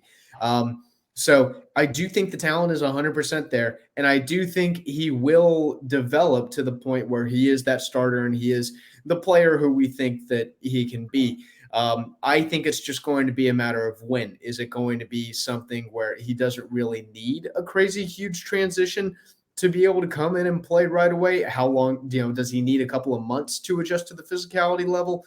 Kind of what is that going to look like, and how is he going to respond whenever he gets challenged for the first time? All right. Well, there is not a human being on the planet who spends more time going around the state of Florida watching all these kids than our friend Larry Bluestein. And 4 of these 5 offensive linemen are played their high school football in the state of Florida this year. So this is a perfect time to bring Larry into the fray here. And Larry, welcome to the canesport.com recruiting special. Meet Stephen Wagner. Meet Izubee Charles, our new staff members. You know Matt. Talk to us, man. I'm sure you were just listening to that conversation. Can these young offensive linemen, particularly the 2 5-stars, come into Coral Gables in year 1, start, and be serviceable members of the football team? Yep. Thanks a lot for having us, Gary. I appreciate it. And Matt and Zuby, good seeing you again, as always. Nice meeting you there, Stephen. And to answer your question, I kind of side with Matt on this. It's going to be an adjustment period. You got kids at the high school level. If you remember back when Tracy Howard and Duke Johnson came here, they were immediately inserted into the lineup. And you just can't do that with freshmen. They've got to kind of ease in. You know, they still have so much to learn. But once they do, these are 2 elite type of players. I've had a chance to, watch Francis Mauigoa from like 5 feet away a bunch of times. Man-child. He's Evan Neal. That's what he is. He's got big hands. He's got heavy hands. He's quick. And both of them, Okunolo's the same way. I agree with Stephen. He's one of those type of kids that when he gets it, he's going to get it. A mammoth kid who really hasn't played the level of competition that Francis had yet, but you could just tell. I mean, he's a extremely tremendous athlete. So yeah, no matter how you look at it, I mean, those are the 2 kids that are kind of far ahead of anybody else that Miami has. I had an opportunity to spend 2 summers with Tommy Kinsler, great kid, workaholic. John Brantley, I've known John Brantley ever since he played, and we sat down and talked about him and what he brings to the table. Frankie Tenelou's the same way. Frankie's one of those guys that you remember, he's limited on his football experience, but not his athleticism. He's a big kid, a rugby type of guy that is very athletic. So what Miami has going right now, and then having an opportunity to watch a lot of these kids, up close and personal and see what type of character they have, they've got a great class. But right away, what's going to happen, they have to go through a maturity period. And like Matt said, it's perhaps the hardest position on the field to really project. It really is, because you don't know how they're going to, how things are going to translate. But on those 2, I think you have a better than average feeling about them, that once because the whole thing is they're going to come in and they're going to go against guys that are 18, 19, 20, maybe 21 years old, who've had the experience, who've had the weight room that they haven't had. As soon as they catch up from a weight room experience and a technical experience, then they start surpassing. And that's what happens. And, that's how your great ones emerge. But you're going to have to rely on the guys that you have coming back right off the bat. It's just the way it has to be. But sooner or later, they're going to find themselves with less playing time, and your stars are going to emerge like they should. You don't have a tackle coming back, though. Campbell went into the portal. Yeah. Probably a wise move on his part. DJ Scaife is gone out of the program. Yeah. I don't think they're going to have a choice but to start these 2 guys. Well, I think they're going to be the best they have. Well, Gary, I mean, I agree and I don't agree. I think they're going to come up with, just talking to some people, they're going to have 2 kids out of the portal. They got their eye on a couple of guys that can come in and at least bridge that gap. Both of them, one of them's a sophomore, one of them's a junior. And the fact is they come in with experience, and that's all you ask, because sooner or later they're going to be bypassed because they're not as talented as what you have coming in. But their experience, and they've cut through those first 2 years, what's your kind of growing steps and, in the process. And I just think that they're just 2, as you said before, and I 100% agree. You have 2 guys in Mario Cristobal and also Alex Mirabal who know the position inside and out. And, you ask, and I had an opportunity to ask Pernell the kid from Detroit, about his process. And he says, when it comes to learning the position, nobody teaches it. Nobody gives you a better opportunity than Mario Cristobal and also Alex Mirabal. So you're gonna find that you have great teachers. It's just a matter of them catching up, from a mental standpoint and a physical standpoint. And that gap between 18 and 20 or 18 and 21 is huge. It's huge from a mental standpoint. And like Matt said, it's awfully tough to just insert somebody without them at least. Yeah, they have the talent. I mean, unbelievable talent, but they've got some steps to kind of correct. You don't want them to get demoralized, and that could happen if you just thrust them into the competition when they're not really ready.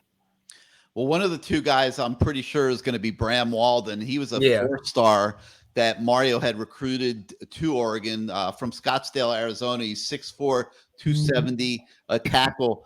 I have not watched a ton of tape on Bram Walden. Yeah. I am expecting him to end up in this class eventually, but it would probably be unfair for us to sit here tonight and evaluate him against Francis Magoa or Okinola and try to predict, of those three guys, which two would land in the starting lineup. And you mentioned that there could be another transfer, obviously. And then, you've also got the Javion Cohen kid who is already committed at a transfer portal, probably going to be a guard, but yes, there are certainly a lot of possibilities. Hey, Larry, I know how busy you are these days. What I wanted to do real quick with you while you're on the show with us is go through the Florida kids, kind of like in rapid fire fashion, and just get some quick comments from you in terms of what you've seen during the course of the football season. We've already talked a lot about the offensive guys. We're going to be going to defense, but let me start with Emory Williams. I don't know how much you've gotten up into the Panhandle area. I'm sure you've watched him on tape. Give us a quick thought of yours on Emory Williams.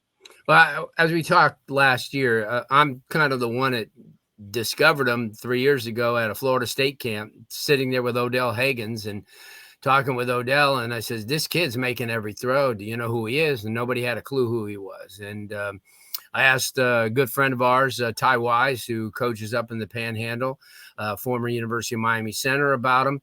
And Ty watched him a couple of times and said, you know what, the kid's got a lot of promise. He's just got to, he's got to mature. And even this year, at the beginning of the year, he told me that the kid has really, really improved. He didn't really like him a lot last year because he just didn't think the kid brought a lot to the table other than a strong arm and shorts and a T-shirt. But Emory's a good guy. I've sat down with him many a times, mostly at the camps in the Panhandle. We had an opportunity, and I'll tell you what, smart kid who wants it. And he's got an opportunity.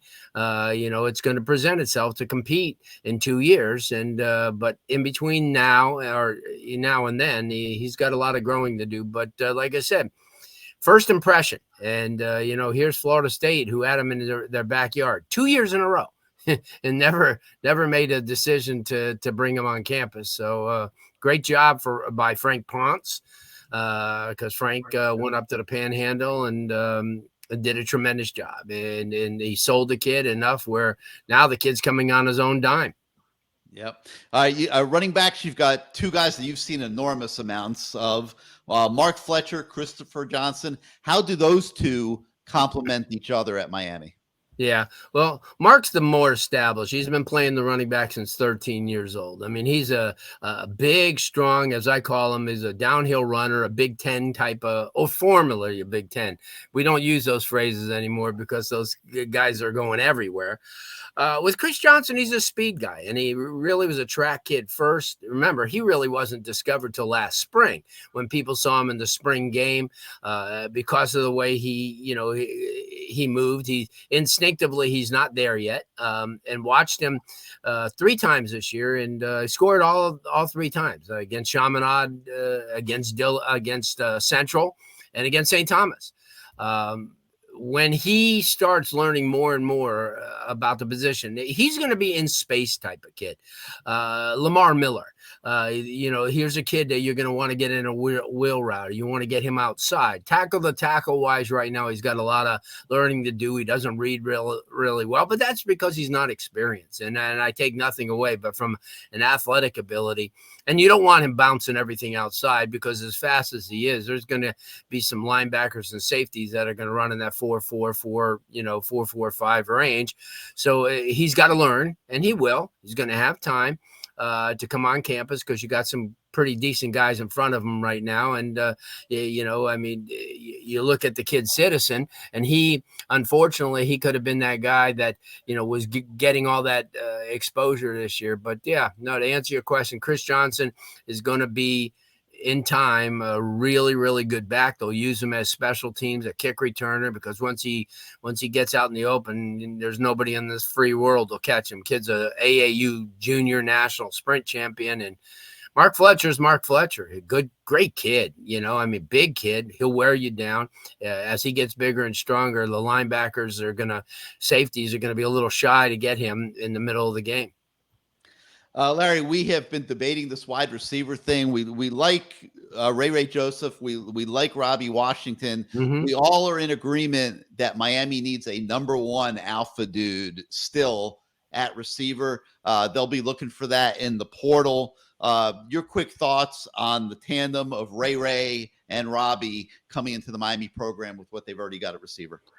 Well, yeah, one guy pretty much was groomed as a running back, and then in Washington, and kid's elite. He's an elite speed kid. They're both right now in the same mold because they're not real big.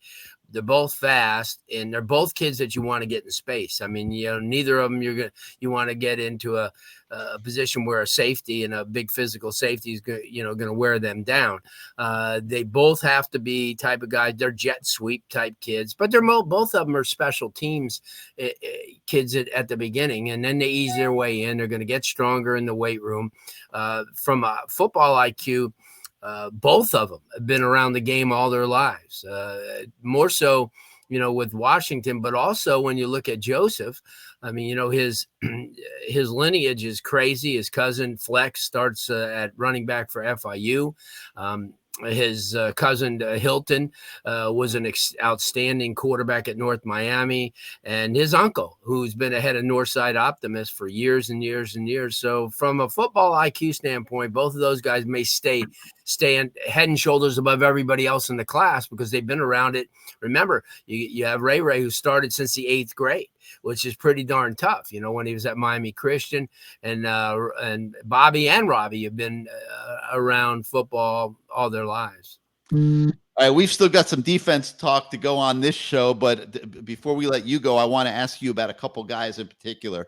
Ruben Bain. Okay. Yeah. You watch his tape. He's a freak. Nobody would argue that. 1 million sacks, did anything he wanted at the high school level. But some people that are football people are a little concerned. Does he get eaten up by the bigger tackles that he's going to face in the college game?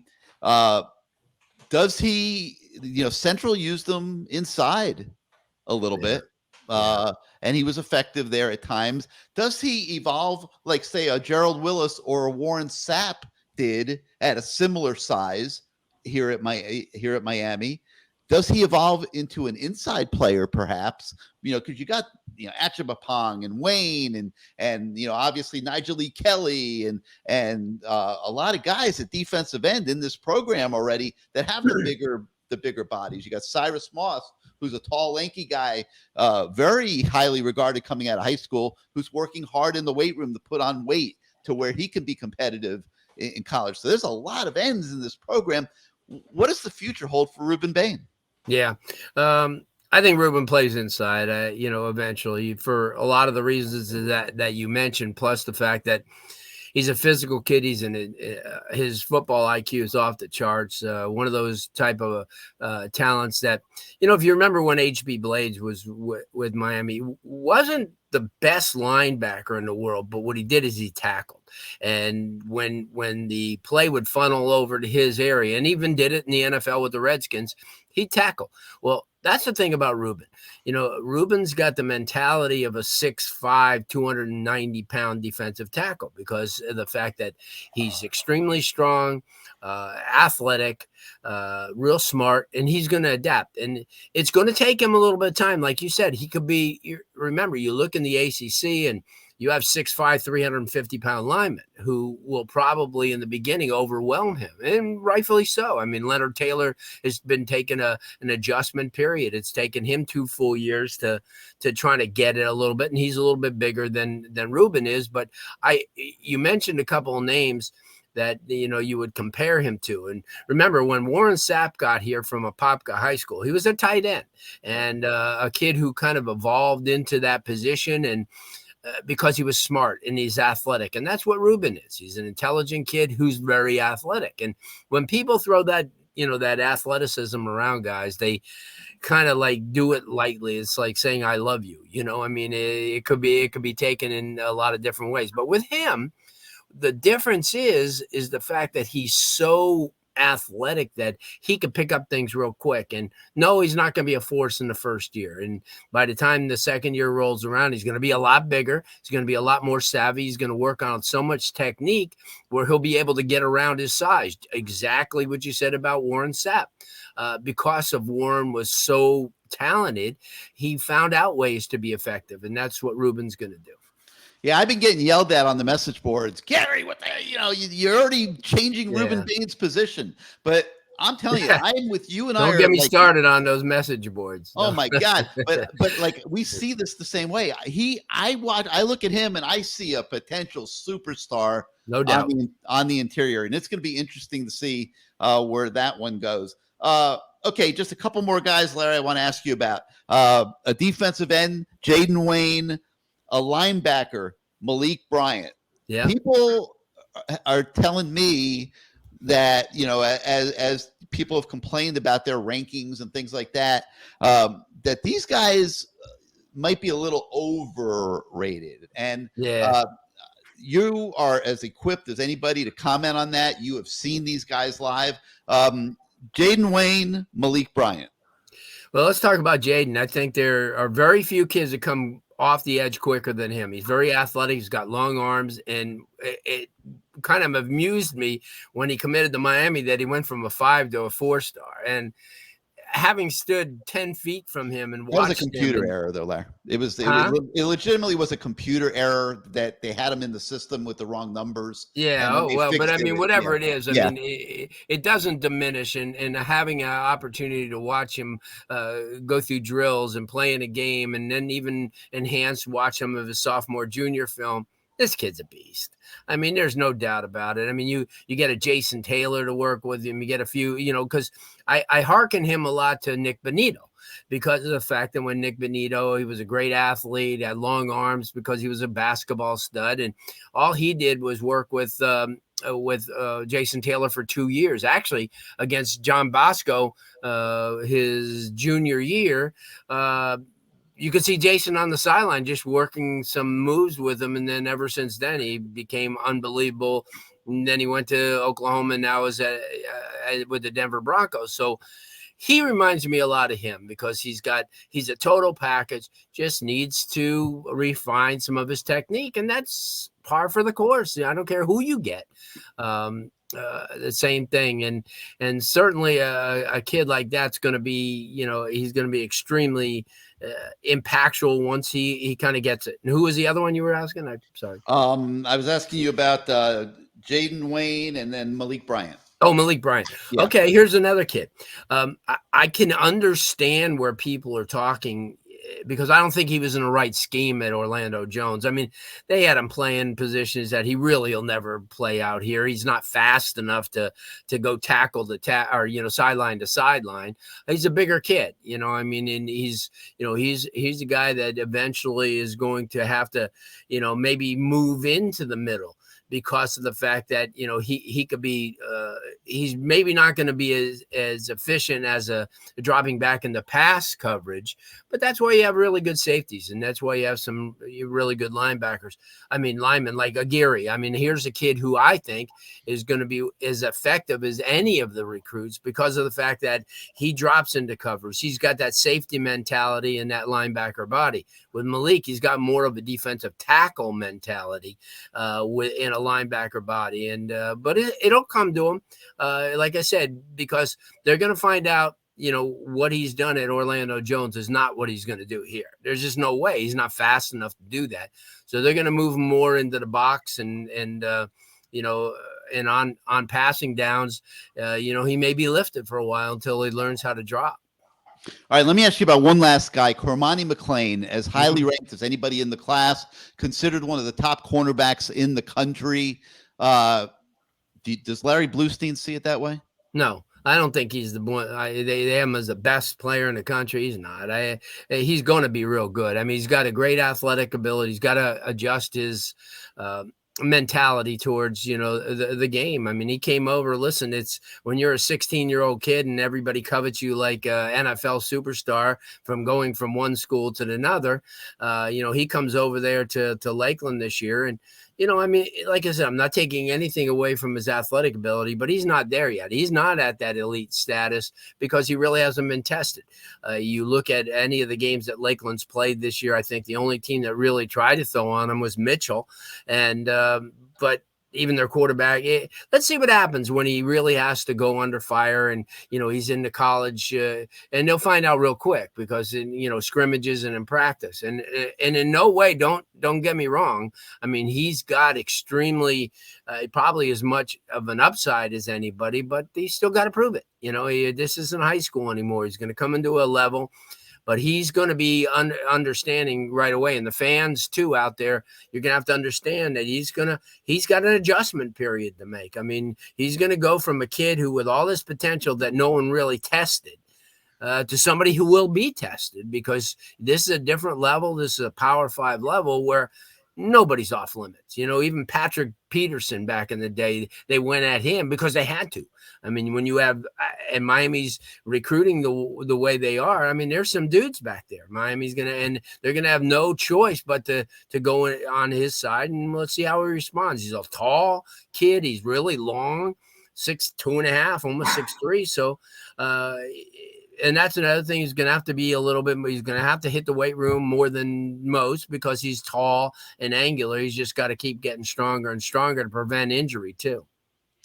He's Larry Bluestein, everybody. A recruiting special would not be special without having you be a part of it. So thank you so much for stopping by tonight and sharing your wisdom with us. And another cycle.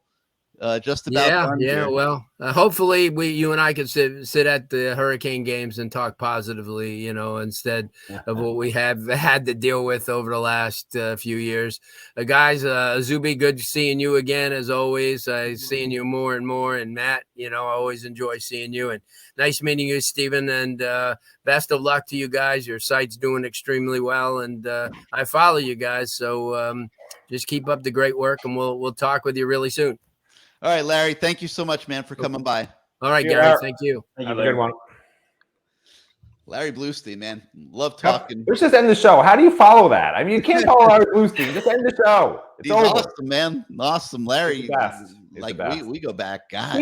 I would literally stand with him at recruiting events and he'd say, I remember in third grade, he did blah, blah, blah. And he was playing offensive line and now he's at running back. Like in third grade, Larry, he follows these players. I think he's in the delivery rooms when they're born. I'm fairly sure about that. Matt, he has files. Like every now and then he'll shoot me an email or something, and it'll be an article I wrote like 40 years ago when I was working at the Miami Herald or something about some kid. Like he has clippings going back decades. Amazing. Just unbelievable. All right, guys, let's get back to what we're doing here because I'm assuming some people want to get to bed. So beds for losers. There's Mario Cristobal. Well, I'm watching Steve and his eyes are fading as we go along here. So it's been a long couple of weeks. I mean, there's been a lot for everyone to cover. Thank thank you, Stephen and Izubee, because without the two of you, I really would be seeing a lot of mental health experts right now. There's no doubt about it. You're going to be seeing them anyway, but That's true. But I said a lot, not just one or two, like a lot. That's a subject for a different show. Today we're talking recruiting. So let's go to defensive linemen and a pretty good crop of guys, I would say. And let's start the conversation with Ruben Bain. You guys heard what I talked to Larry about, and man, I felt really good to hear him say what he said, because I really feel strongly that Ruben Bain is going to end up on the interior. And people that have watched what he's done at Central as an edge rusher, like, they think I'm totally out of my mind. But like, I'm not going to say he's going to be the next Warren Sapp. That's not fair. But this is a kid that when he puts on 20, 25 pounds of muscle and gets into college and starts eating the way they eat and all that, I think he is going to grow into that role. It might not happen year one. Stephen, I'll start with you. You've looked at a lot of tape on Ruben Bain. Your thoughts on where he's going in his career? Yeah, we talked about this the other day. I can't remember who it was that said it, but someone in here said, if this dude was 6'5", he'd be the #1 recruit in the country. And I wholeheartedly agree with that. He has the skill set. He's got the motor. He's got the strength. He's refined. He's remarkably refined for a high school edge rusher. This kid's 17, 18 years old. He's going to be playing at Miami, or he's going to be enrolling in Miami fairly soon. He has every skill that you could possibly ask for an edge rusher, except his size. And like I said earlier, size does matter. It may not be the be all end all, but it's not exactly easy. Steven, if you keep saying that, somebody's going to come in here and want to sign you up for porn movies or something. Okay. Okay. If that happens, I'll shave the mustache. Go ahead and finish. Go ahead. I'm sorry. But he is someone who I think is going to have a very long and very successful career at a school like Miami. I think the question is going to be where, because he was already playing at a pretty remarkable level of competition. He actually played in the game against IMG. I'm not certain of this, but I think he matched up against Francis Malgoa in that game whenever he was playing for Miami Central. And I think that this is a kid who, like you said, if he were to add on maybe 30 or 40 pounds, now we can start having that conversation. Okay, could he end up being an interior defensive lineman? Because we have seen some undersized defensive tackles have a lot of success. There's a few, defensive tackles 6 feet or shorter in the NFL that have kind of been able to command that level of attention up front. I think one thing that's going to be kind of interesting to watch for Ruben Bain is if they're going to want to move him to the inside, not because they want him to really eat up blocks as a run stopper or as a nose tackle, but more as maybe, like a 2-eye to try to create a mismatch with him on a slower offensive guard, because I definitely think that he's someone who has the skill set to come in and play right away. You see all these highlights, he's coming hard off the edge, really violent hands, good speed, really good arsenal of moves for a high school recruit. He looks like a top 10 edge rusher in the country should. He looks like a #1 recruit in the country would if he were about 3 or 4 inches taller. I think this is another kid who I would kind of say he's unlike Okunlola in this way, in that he already gets it. He's already been tested, and he already has all of these skills. It's just going to be a question of where do they want to line him up? How is he going to develop? And is he going to put weight on? That's something that I'm really curious to find out. Do they want him to put weight on and maybe move him over to the interior? Izubee, your thoughts? Yeah, I love Ruben Bain. During my first year covering, football down here in South Florida, I'd say, there are 2 guys that I thought were, alphas on the field. Like when they stepped on the field, they made the impact. One was, Brandon Inge from American Heritage. I feel like that kid is probably one of the best players in South Florida that I've seen personally. The second alpha I'd say is Ruben Bain. I feel like he just commands attention from his teams. I've seen Miami Central quite a few times this season, and he's just that guy that when Ruben Bain talks, everyone listens. he's the leader on the defense. He's talking up the young guys. If a young guy makes mistakes, he's there saying, hey, get your head right. This is a big game. And I just, love that mindset that he has. One thing that he told me, Mario Cristobal kept preaching to him is we need a guy like Ruben Bain. That's a South Florida bred guy. That's a known winner. I mean, the kid doesn't know losing. His head coach, Jude Joseph, said that. He's been in high school for 4 years and he's won 4 state titles. So he's bringing that winning mindset, that winning culture to Miami's locker room. And that's something that he said he wanted to bring to Miami as well, that dog mentality, that win by any means type of guy. And I believe he can bring that energy. I don't know, like we talked about, if it's going to be at the edge, I hope it's at the edge. If it's inside, I hope he does well inside. But something that he's 100% going to bring regardless of position is a winning mentality and that leadership role and that alpha mentality. So I love everything about Ruben Bain. All right. So you heard what Larry Bluestein said about him. He thinks he'll end up on the interior. I think he'll end up on the interior. You've been the flag waver for him staying at defensive end. We talked about it the other day. You said, but Gary, I'm 6'2", and I was just standing next to him an hour ago, and I was looking up. You're like, Ruben Bain can stay on the edge. Have you changed your mind? I'm still a believer he can stay on the edge, but hearing Blue a little bit, that might have persuaded me a little bit, but I'm still a firm believer he can stay on the edge. But if he does put on, like you said, maybe 20, 30 pounds, he's at 280, then you move him inside. But I'm still a firm believer when he gets there, he'll play edge unless Mario and those guys say, hey, you're inside. So, well, I like my defensive ends to look like Collins Achimapong, okay? I think back to Calais Campbell, Greg Rousseau, Jalen Phillips. I like my big, athletic defensive ends that can knock passes down that are going out on the bubble screens and things like that. And I'm not going to lie, that influences my thinking a little bit on this subject. I would say one thing though, what someone he does remind me of is kind of a Akeem Messidor type of guy. I know Messidor is not the 6'5", 6'6", but a really, really high motor. And we saw what Messidor did this year when he was 100% healthy. He had that big game against, I believe it was Virginia. We had 2.5 sacks, 8 tackles, 2 tackles for loss. So I feel like if Bain does stay on the edge, he would be a Akeem Messidor type of guy, real high energy, not 6'5", not 6'6", that 6'3" range, and he can be really productive there. And I'm going to throw some Achimapong video up here on the screen. And Matt, why don't you weigh in on this subject? Bain, Achimapong, how do you like your defensive ends looking? Well, I'll talk about Bain because he seems like the hotter of the two topics, and because I somewhat disagree with everybody. I would never, of course, disagree with Larry Bluestein, but I would always disagree with you, Gary. What a surprise! But when it comes to Ruben Bain specifically, he had 58.5 sacks in 2 years at defensive end. I am not sure why he can't be a new position, a hybrid end tackle where you're not only moving him inside on third downs. Okay, this is a guy who I think, depending on the opponent, you can move him to any number of different positions. If it's a run heavy team, he should certainly be, I would think, at end, at least early in his career. But if he's as good as we think he is, to me, you don't just say, okay, a guy with 58.5 sacks at a top program playing top other programs. I think he had 3 sacks against IMG, half the game going as Maui Goa. You don't just say, oh, he's a tackle. I'm sorry, you don't. You let him get to college. You figure out how you can best use him as a weapon. Because if he's your best lineman, period, you don't just want to put him on the inside and say, that's it. Can I interrupt you for 1 second? No.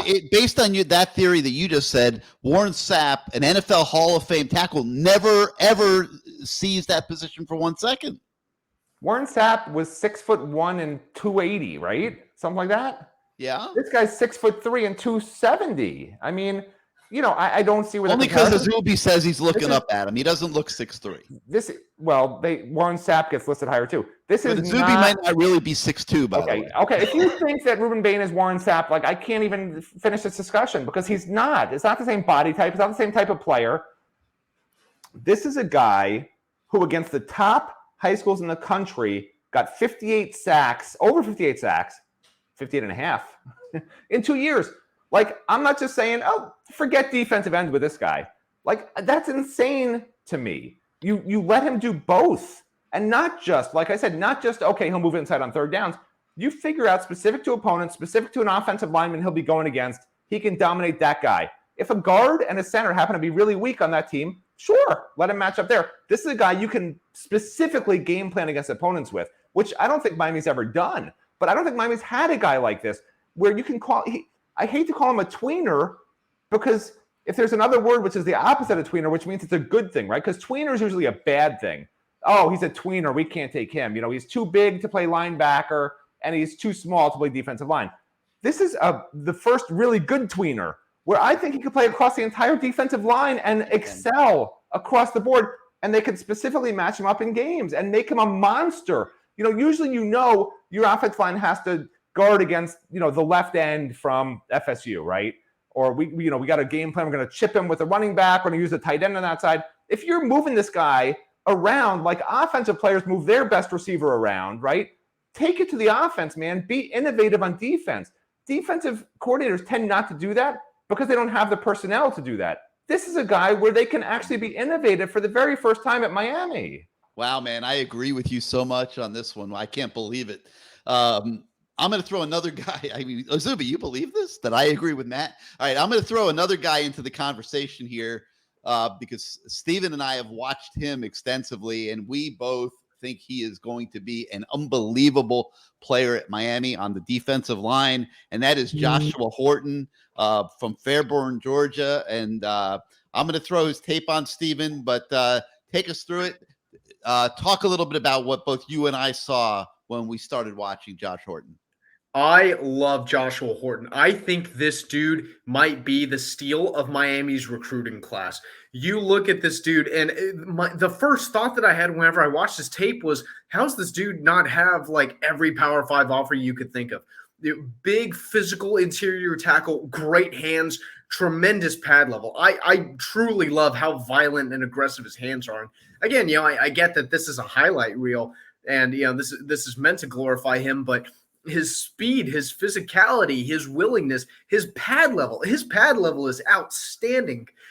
There is just so much to like about this dude as an interior defensive lineman. And I can't believe that, this wasn't a kid who was being recruited by Alabama, by LSU, because, if you don't know any better, you'd probably be thinking that this dude has just as many stars as, any other high blue chip recruit in the country. This is a kid who I really like a lot. I think he's someone who's been massively overlooked, and I think he's someone who definitely is going to have a future at Miami. I mean, the plays that he makes in this tape by themselves, I mean, the awareness that he has, really good football IQ, really good understanding of leverage. Even though he's always the biggest guy on the field, you see he's still able to establish leverage against smaller guys.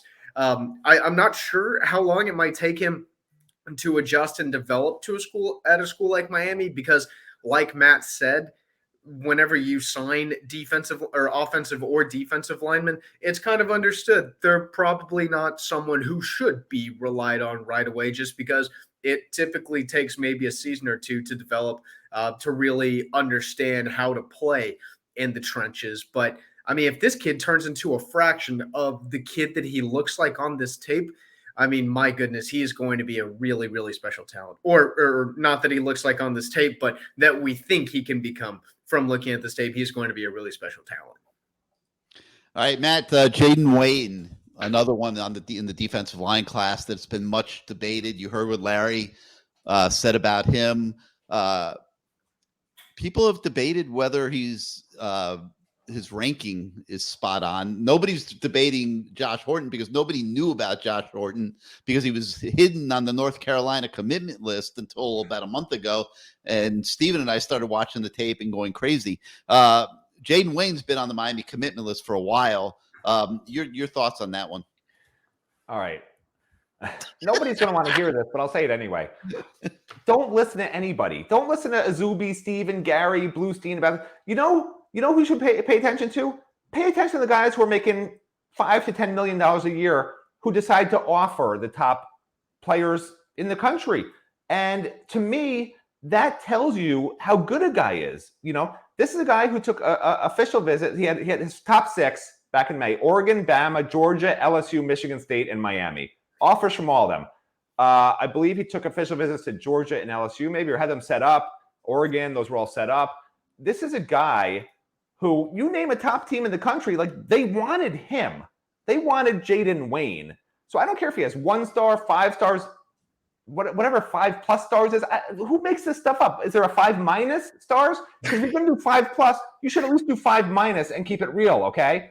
But to me, the offers matter. He had every top program in the country offer him. The people making $10 million instead of the $4 million that I make from Gary every year, they're making $96 million more than me. If they, over 10 years, in Mario's case, if they think he's good enough, man, like, that tells you everything you need to know. This guy is not, he's probably underrated. Everyone says he's overrated. He's underrated, okay? If you ask every other college coach who offered him and was dying to get him in the class. All right, so Miami's not done on the defensive line. They've got those guys committed. They're working the portal hard. They need more tackles, okay? They got plenty of ends. They need more tackles. You've heard a lot about Thomas Gore from Georgia State. You know how they found out about him? Louis Cristobal, Mario Cristobal's nephew, is a teammate of Thomas Gore. So, of course, the Cristobal family in general is watching Georgia State quite a bit. So when Thomas Gore goes into the portal, it wasn't real hard to get a scouting report because they had the guy who goes against them in practice every day in Mario Cristobal's nephew, Louis. But they also had family members that have gone to see Georgia State play and obviously have seen Thomas Gore play. I will be surprised if he does not end up in the class. Texas A&M tackle, Stephen, how do you pronounce this guy's name? Tamish Adele. Okay, there you go. Sure. Thank you. Sure. Miami's been doing well with him. Stephen, would you agree there's a decent chance he ends up in the class? Yeah, I put in an RPM prediction a few days ago. I think I picked him at an 80% chance to land at Miami after talking to him over the weekend after he took an official visit to Cal. After he took official visits to Cal and Miami. I still feel the same way. I'm doubling down on my prediction. I'm not making any adjustments. I'm saying I still think there's an 80% chance that he lands at Miami. He kind of told us without really telling us the order or which schools he was really considering. His final 4 was down to Miami, USC, Cal, and Michigan State. And he said that some schools that he's considering that have a better record than Miami, they may not be able to offer him X, Y, or Z. Well, the only school that he was considering that had a better record than Miami was USC. So process of elimination, Miami's got a better shot than USC. He took an official visit to Cal, and he said that his girlfriend came along with him on his visit to Miami. He was also able to bring his parents with him on a couple of his different visits. And he said that his girlfriend loved the interactions that she had with the coaching staff. He said that she got really positive vibes, and that her opinion is one that he considers pretty heavily. And now he wants to take a little bit of time to kind of talk things over with his family. The one advantage that I feel like Cal really has over Miami in this is their pitch to him was, look at our depth chart. Who do you see on our depth chart that you're like, yeah, that's a dude who's going to pose a serious threat to me? Cal is in a much more desperate situation than Miami is. Not that Miami doesn't need him, because they certainly do. But Cal really made a really big push. But if it's going to come down to Mario Cristobal against Justin Wilcox, I mean, Mario Cristobal was freaking plucking Justin Wilcox's backyard for 4 years at Oregon. I mean, Cristobal's beat out Wilcox before. I would bet Cristobal beats out Wilcox again. I'm doubling down with my Adelaide prediction. I'll agree with you on that. I was so jealous of Matt's early prediction on Mark Fletcher that I got into the RPM as quickly as I could on this guy, and I won't try to pronounce his name. And I was right there with you, man. I think I did 75% or something, but I'm expecting him to be a Miami Hurricane as well. And there might be more that come up in the portal here. Miami does need defensive tackles. All right, linebackers, there's 4 commits. Obviously an enormous position of need. Popo Aguirre, a true inside linebacker, Malik Bryant, One of the guys that I think is one of the more underrated, underappreciated guys in the recruiting class, Marcellus Pulliam. I'll throw his tape up there in a second. And Bobby Washington. Linebackers. Go ahead, Matt. You start us off. I'm going to start rolling the videotape. I'm going to start with Popo Aguirre. Okay. Just as a general group, they needed linebackers. I think they have 3 coming back. I think one of them is Chase Smith, who's constantly getting hurt, but Chase Smith, I thought was going to be the breakout player this year on defense because the way he reshaped his body in the offseason, it was remarkable. He looked like a big-time player, and I knew he was very athletic coming from high school, so I was really excited about him. So, look, they have him. Obviously, they have the Saints coming back, who's really good, and Corey Flagg, who's, to me, an average middle linebacker. I'm not going to lie about it. So they need portal help. They need recruiting help. They need, every amount of help that they can get. As we already know, it's hard for a true freshman to really make an impact, although you saw Wesley by the middle of the season. He was pretty comfortable and doing a good enough job. It's kind of funny. The coaches were talking about how great he was. And for a freshman, he was great. But he had no tackles for loss, no interceptions, no forced fumbles, no fumble recoveries. He just made some good tackles and played pretty well. And that's pretty much what you get out of a true freshman. So, I'm not going to break down each one of these linebackers and what I think. I know Bobby feels like he should be a 5-star. He's told me that before. And that's what you want. You want guys who come in thinking that they're underappreciated, thinking they have to work really, really hard to get what they deserve. I think all 4 of these guys, except for Malik, have that. And the only reason I say Malik doesn't have it is because he Jaleel Florence us. Not just me, he Jaleel Florence to all of us. This is Malik, by the way. Yeah, so, I don't know where Malik's coming from. I've talked to the other guys. I know they want it bad. I know they want to be great. And that's honestly half the battle because we know they're all athletic and good enough. Steven, you've studied the linebackers a little bit. Give us your thoughts. Yeah, I really like Popo Aguirre a lot. He's a really big physical downhill run stopper. Could use a little bit of work and kind of his lateral quickness, his ability to get east and west, side to side. But he's someone who I think he's someone who's going to have a lot of success. I think he's someone the coaches envision having a lot of success. I also think Marcellus Pulliam is kind of underrated.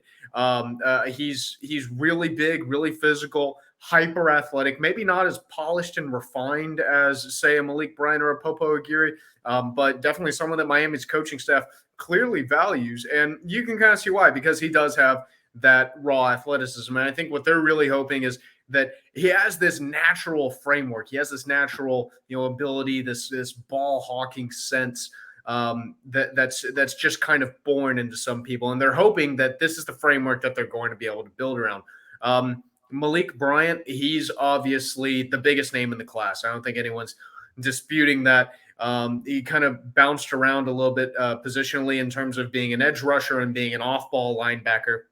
And I think Larry said it best, that he's probably someone who kind of figures to be like an in-the-box type guy. It kind of seems like, that's maybe where his skill set is. He's not really great in coverage right now, but then again, very few linebackers are great in coverage whenever they're coming out of high school. And like Matt said, you don't expect a linebacker to come in and be instantly incredible just because of how rare that is. It's pretty rare to start freshmen at linebackers anyway. It's even more rare for those guys to come in and have an all ACC type season. And then real quick, just on Bobby Washington, I think he probably has the highest ceiling of anyone in this group. And everyone that I've talked to said, Bobby Washington, that dude is a steal. That dude is hyper talented.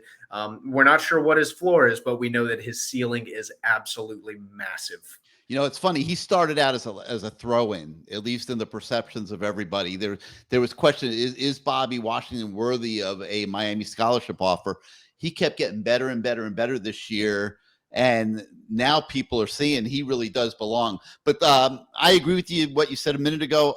I am all about Marcellus Pulliam. I'm going to throw his videotape up here for a minute. I think this guy is one of the more underrated, underappreciated guys. Look at his explosion. He's number 8 on your screen right now.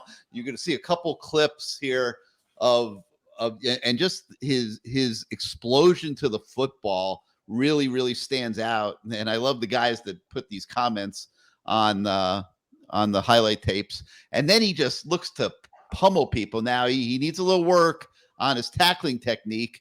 No argument. He's got a little bit of James Williams tackling technique in him there. That he's going to have to weed himself up. Hopefully quicker than James Williams has. Going into year 3 here, and still a little loose on his tackling technique.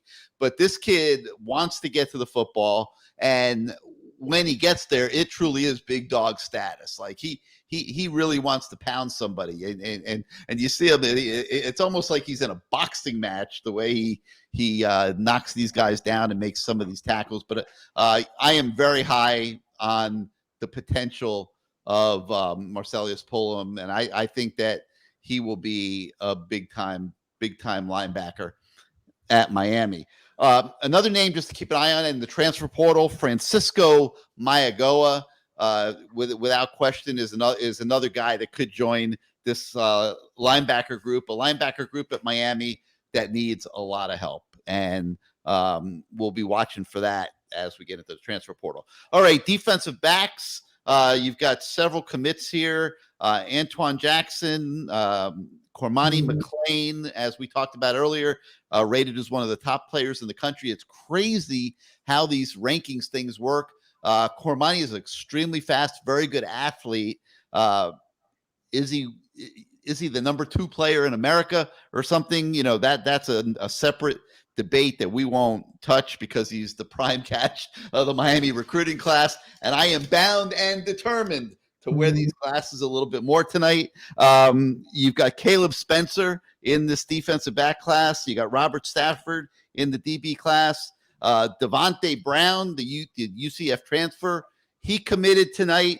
And hopefully that means that Damari Brown, his brother, the great prospect out of American Heritage, will be joining him in the recruiting class here on Wednesday. And then there's yet another one, Conrad Hussey at St. Thomas Aquinas, who Izubee's been trying to talk to for a week, and he just won't cooperate. So I guess we'll wait and see what he does on Wednesday. But unfortunately, we have not been able to give you guys a ton of coverage on Conrad Hussey, but he did visit Miami this weekend, and he is certainly on the radar at defensive back. Izubee, let me go to you.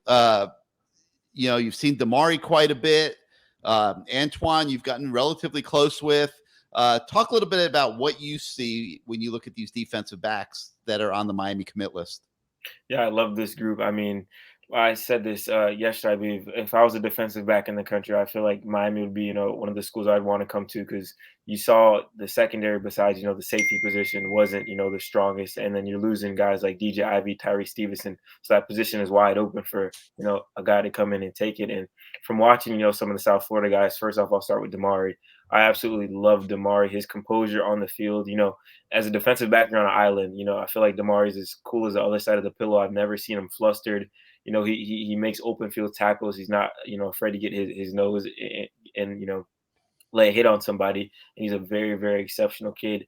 Antoine, what I love about Antoine is, when he reclassified, people just assumed, or he thought people assumed he was just coming in because he wants to get in there early. He's telling me, hey, I want to come in and fight for, some playing time. And I just love that mindset. Robert Stafford, another guy that Miami got in that class, a former wide receiver, really good on special teams, returned a couple kicks back for touchdowns at his high school this year. And Caleb Spencer, kind of the guy that we don't really know about, but I've watched him tape on him. He's a missile, from that safety position. He'll come in the box to lay down some hits. So I really love Caleb Spencer's upside and his, athleticism as well. So that secondary is really good. And obviously Cormani. I went up to Lakeland. I saw him practice. I didn't get to speak with him, which was, unfortunate. But Cormani, he's long, he's lengthy. I do think he's going to need to put on some weight to be super, super productive. But I love his raw talent at cornerback, a former wide receiver. That always helps a former wide receiver switching to DB. So this secondary was a really good, group of position of need that Miami needed this season. I feel like they've done some great jobs recruiting these guys. And that's Cormani we got up on the screen there. And, you guys can see the range, the speed. he has no problem, at least at the high school level, getting to the football. It'll be a little bit different in college. The ball gets from point A to point B a little bit quicker than it does over there in Lakeland right now in high school football games. But you could just see the raw ability, why people like him so much, and the athleticism that he has, and the way he breaks on balls. And there's another one right there. And if he intercepts it, he's usually gone. He just plays at a different gear. So great pickup from Miami, obviously there. Matt, I know you have some work to do. Your thoughts on the defensive back position? Well, I always take the bigger picture view. Like I said, I don't really hone in on the specifics, because these players, they all are works in progress. Anybody can say he's the greatest because he runs fast and he's tall and he's got the frame to add weight. You don't know until they do it. I'm never a fan of saying he's a can't miss guy or he's going to start from day one, because it very rarely happens. And sometimes the 3-star is the guy who winds up being better. First of all, I already posted the Grinch is misunderstood. Okay. He had a very bad childhood. It wasn't his fault. All right. He tried to do good. At first. And then people started saying he was negative and he started to believe it. And he just got more and more negative as time went on. Okay. It wasn't the Grinch's fault. But anyway, here's the facts, okay? The thing you can definitely know is that right now there will be 7 defensive backs that are classified as freshmen on next year's roster. Probably will be 8, because I think Conrad Hussey will come to Miami instead of Penn State, because Manny versus Mario, I'm going to take Mario. All right, so we're going to say 8. That's a true 2 deep of the entire secondary. That's all in the freshman class. So one thing is there's going to be a few of those guys that will be leaving at some point, okay? The returning guys, there's 6 returning, but really 4, because Brian Ballum was in the portal, is now back from the portal. I don't know what that means, but whatever. And then Malik Curtis just hasn't done much, and when he's been on the field, he's gotten torched, so he has work to do. So really, 4 defensive backs that have done anything and played any amount of reps are returning, and you're going to have 8 guys that are basically freshmen. That's a scary situation. So yeah, you need a Devontae Brown. And I'm not including, by the way, the transfers. I'm including guys coming back on Miami's roster. So you need a Devontae Brown, but you need more than just that. You lost your DJ Ivey, who fans love to hate. You lost Tyreek Stevenson, who was probably better than what fans gave him credit for. And it's a problem. It's a problem. And it's why, and we'll do another numbers feature once once the signing class is done, and maybe even wait until after there's some more clarity with the transfer portal. Which will happen, by January 15th or whenever that period ends. But the truth is, this is just a really, really, really young team next year. The last time we looked at it, I think there was 35 or so qualified freshmen, and about just maybe 37 or 38 guys coming back. I mean, almost half the team, not including the portal right now, coming back is qualified as freshmen, which I can't ever remember. So what I encourage fans to do is enjoy this recruiting class, and then join Matt the Grinch Shodell in understanding this season is a learning process where they need these young guys to be ready as sophomores or as redshirt freshmen to be major contributors. Have some of the other guys who are coming back progress as well, add some more portal pieces next year. And I think 2 years from now, I really believe this. I think 2 years from now, with another great recruiting class, a few more portal pieces a year from now, they'll be in that expand. How many teams are in the playoffs in 2 years? They're going to expand it to what? 64 12 teams, right? That'll be the playoffs in 2 years. 12. Well, listen, if it's 16 teams, whatever the hell it's going to be in 2 years, they'll be in it. I firmly 12. I firmly believe that. So that's the good news. All right, Matt, we're going to let you run. And Thank you. We're going to let you run and get some work done. Stephen Izubee and I are going to take this home with questions from everybody. So thank you for your input tonight, and be an interesting last 35 hours. All right, Matt Shodell, everybody. Wait, let me get this comment off the screen. All right, it is now 10:13, okay? You guys that are on the YouTube chat, you guys have been pounding it all night. There is no way that I can go in there right now live on this show and weed through those questions that are lingering that we have not touched on during the show. So if you have a question of us that you would like for us to answer here on the show before we end tonight, please post it in the chat right now, and we will start addressing them. Guys, just finishing up the defensive back conversation. Another guy that I am incredibly high on is Robert Stafford. And, this is another under the radar guy. I'm going to throw his highlights up there while we talk about him, that I think is going to outperform his ranking. I think he is going to be an exceptional cornerback prospect at Miami. They play him both ways. They play him as a receiver and as a defensive back, obviously at Melbourne O'Galley High School. And but he's going to be a DB at Miami. And he's to me, he's like an old school Hurricane. I really, really like this guy. He really popped to me. I'm surprised that he's not ranked higher than what he is. Watch this play, for example. He takes a pooch kick, reverses field, and then takes it to the house and outruns everybody on the field. Now, I know this is high school football, and I know some of those guys on that kickoff team. I don't know who they were playing, but they're pretty darn small and pretty slow. No argument. But this guy, you could see, has a lot of skills as an athlete, and they're going to play him a corner, and I'm expecting him to be a really, really good one for the Canes. All right, let me see what we got here on the question front. Let's start with this one here. What are the chances that Connor Lew comes back? And guys, I think that's an interesting one. Steven, this one has your name written all over it. You have been trying to reach Connor Lew for 2 days to ask that very, very question. And I don't believe, unless there's something's happened since you last updated me on this, that he has answered the call. So does Miami get Connor Lew back into this class? Try is the key word, Gary. And as we're doing this, I'm digging into my phone to pull up my text conversation with Connor Lew. So after he reaffirmed that he was not looking to leave Miami, he went dark on me for a couple of days. Then last week, asked him about his visit, or asked him, what his interest was in Auburn, and kind of what his thought process was behind taking a visit to Auburn. And he said he was just doing his due diligence. Then after that, this was right before he flipped, by the way. I tried asking him if he'd be willing to talk about his Auburn visit, how it went, and some things just along those lines. He said, "I'm not doing interviews with anyone right now. Thank you." And ever since then, been completely dark. Mum's been the word out of him. Haven't heard a thing.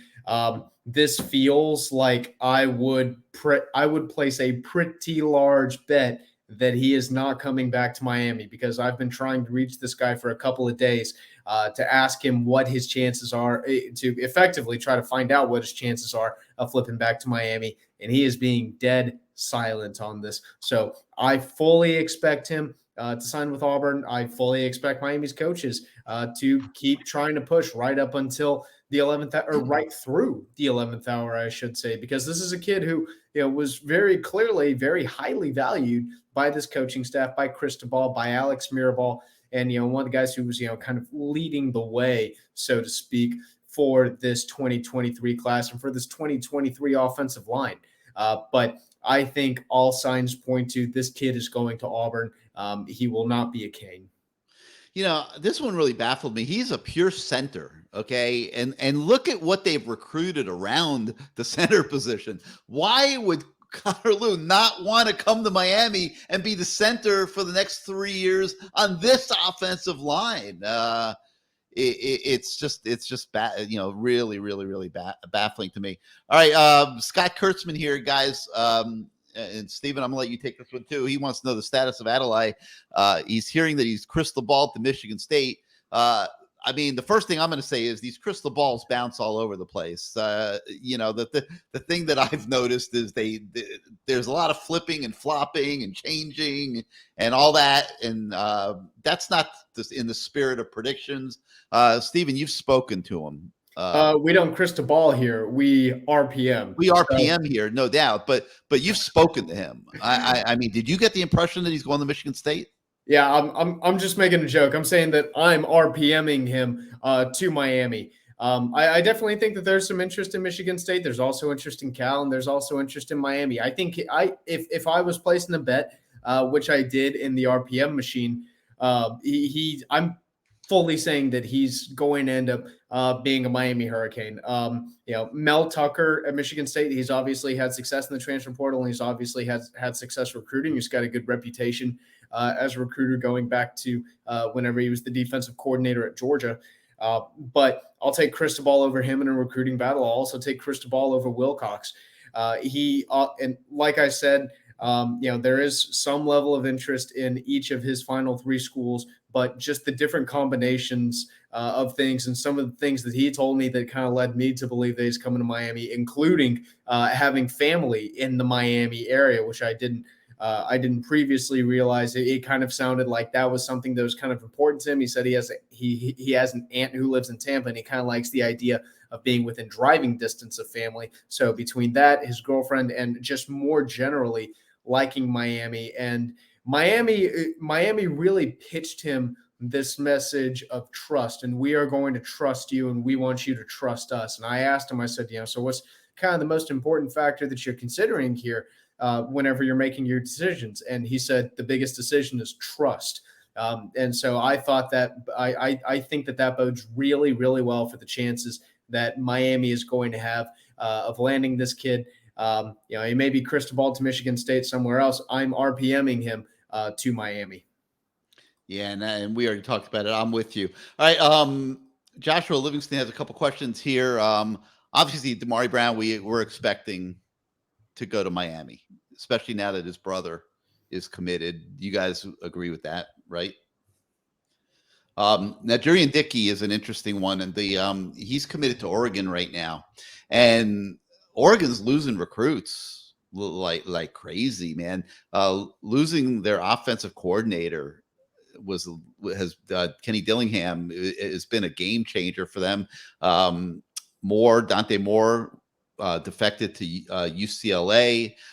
There's speculation on other guys defecting, and Dickey is one of them. Now, Miami recruited him quite a bit for a while there, and then kind of let it go. I don't know that I see him coming to Miami at this point. I would think if he defects from Oregon, probably stays on the West Coast.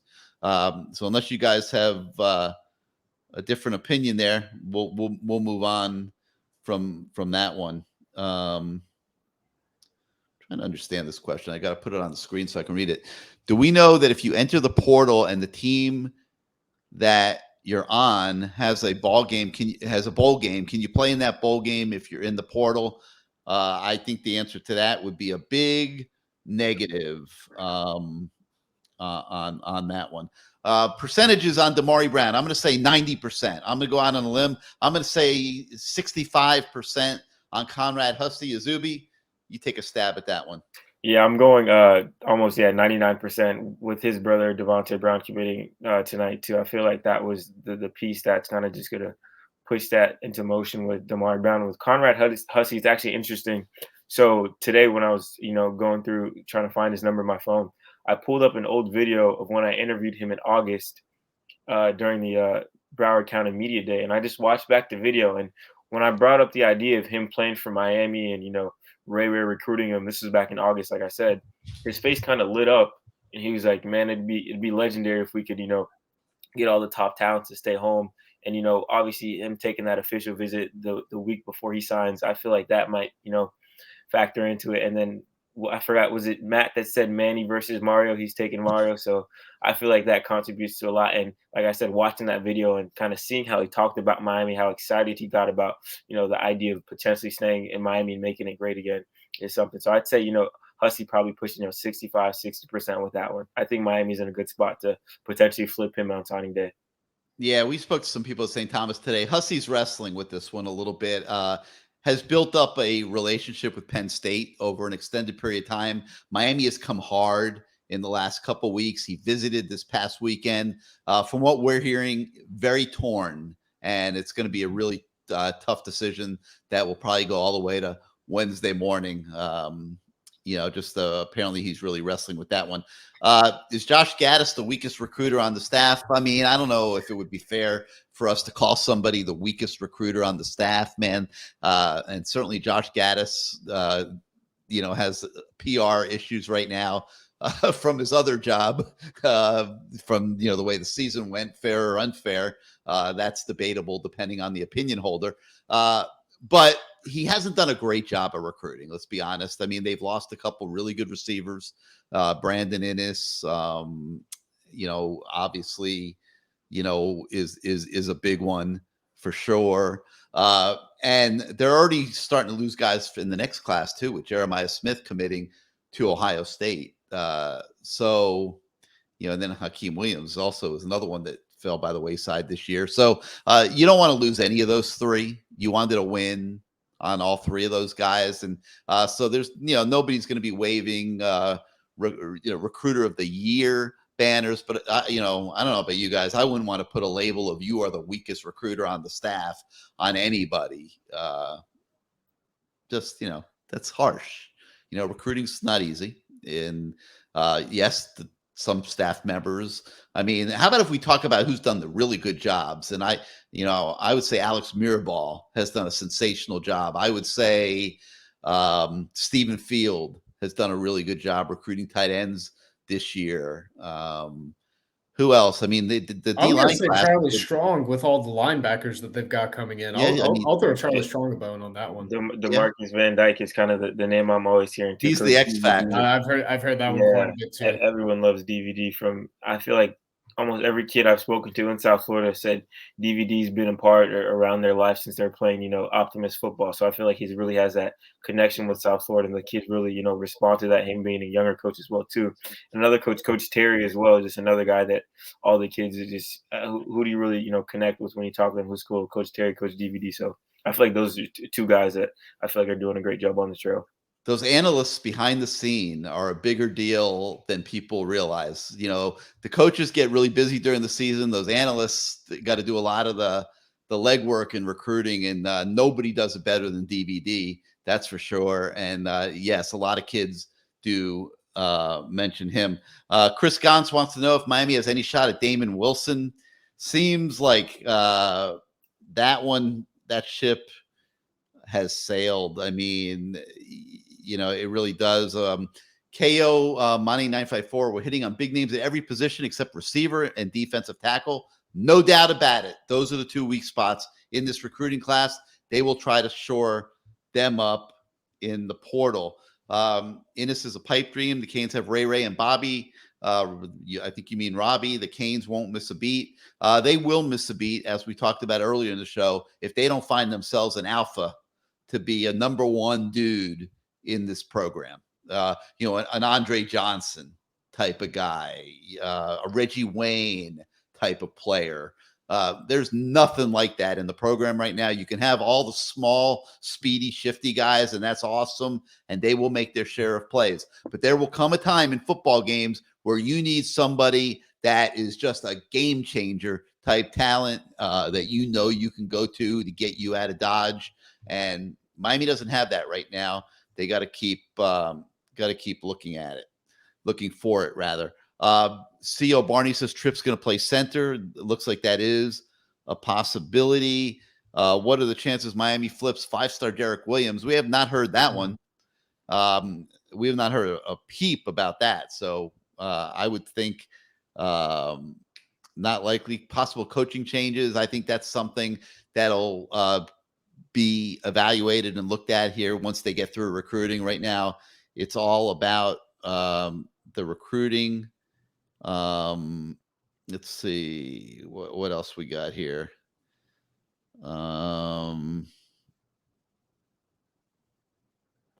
Keyshawn, the defensive tackle at North Carolina, don't really have much to add there. I don't think, I'm sure you guys don't either. Let's see. Can Miami land Travis Hunter? Yeah, there's no shot in that. That's like asking if they can land Shadur Sanders too. Yeah, you might as well. Jeez. Can they land the trifecta of Brown, Fletcher, and Ennis? We feel really good about Brown.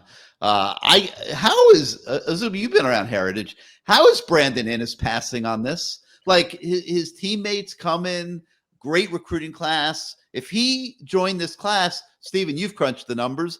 If Brandon Ennis comes into this class now with Damari Brown and Conrad Hussey, they might get past Alabama in the recruiting ranking. They might get past Georgia. Alabama's probably a little bit of a long shot at this point, but they can challenge Georgia for the number 2 spot.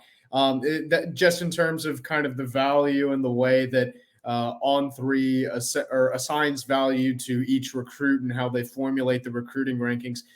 Because right now it's really starting to get to the point where it's, Alabama way at the top, Georgia kind of beneath them, and then like a decent gap between Miami and everybody else. It's like Miami, Texas, Ohio State, Notre Dame, and LSU are all within like a few like hundredths of a point of each other or something like that.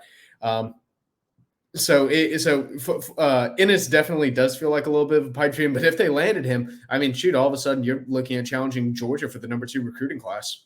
Yeah, no doubt about it. How many spots are left in the class? As many as they need, okay? Because they will cut whatever they need to hit the 85 number after they are done with recruiting. They're not going to purposely take guys that can't play to create that situation for themselves. But this roster needs a lot of help. And if they can get great players, they're going to take them, okay? And they're going to worry about the number after spring practice. Guys that aren't really in the picture will be called for meetings and be told, hey, you really need to go somewhere else. We saw it last year, 21 guys left the program. I think we're already at 24, 25. I stopped counting. But there are several more that could join the fray.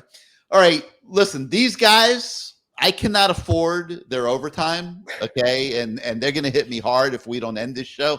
So we're 2 hours and 30 minutes into it. Izubee probably has a date. Steven probably has dinner.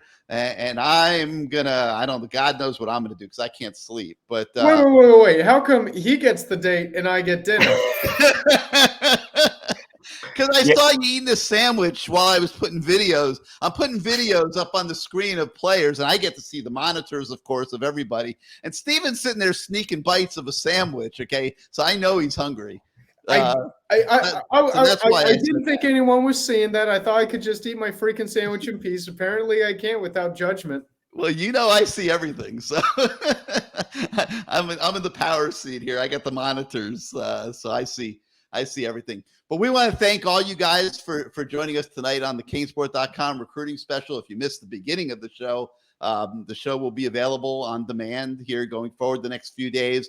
Make sure you take the time. I hope we've given you guys a ton of information and perspective tonight. It's an exciting time for the Miami Hurricanes. It's an exciting recruiting class. A lot of really good players in this class for you guys to sink your teeth into and get to know and feel good about. If you like our shows, you hit your subscribe button, you hit your like button. It helps us with those YouTube algorithms, and we really appreciate it.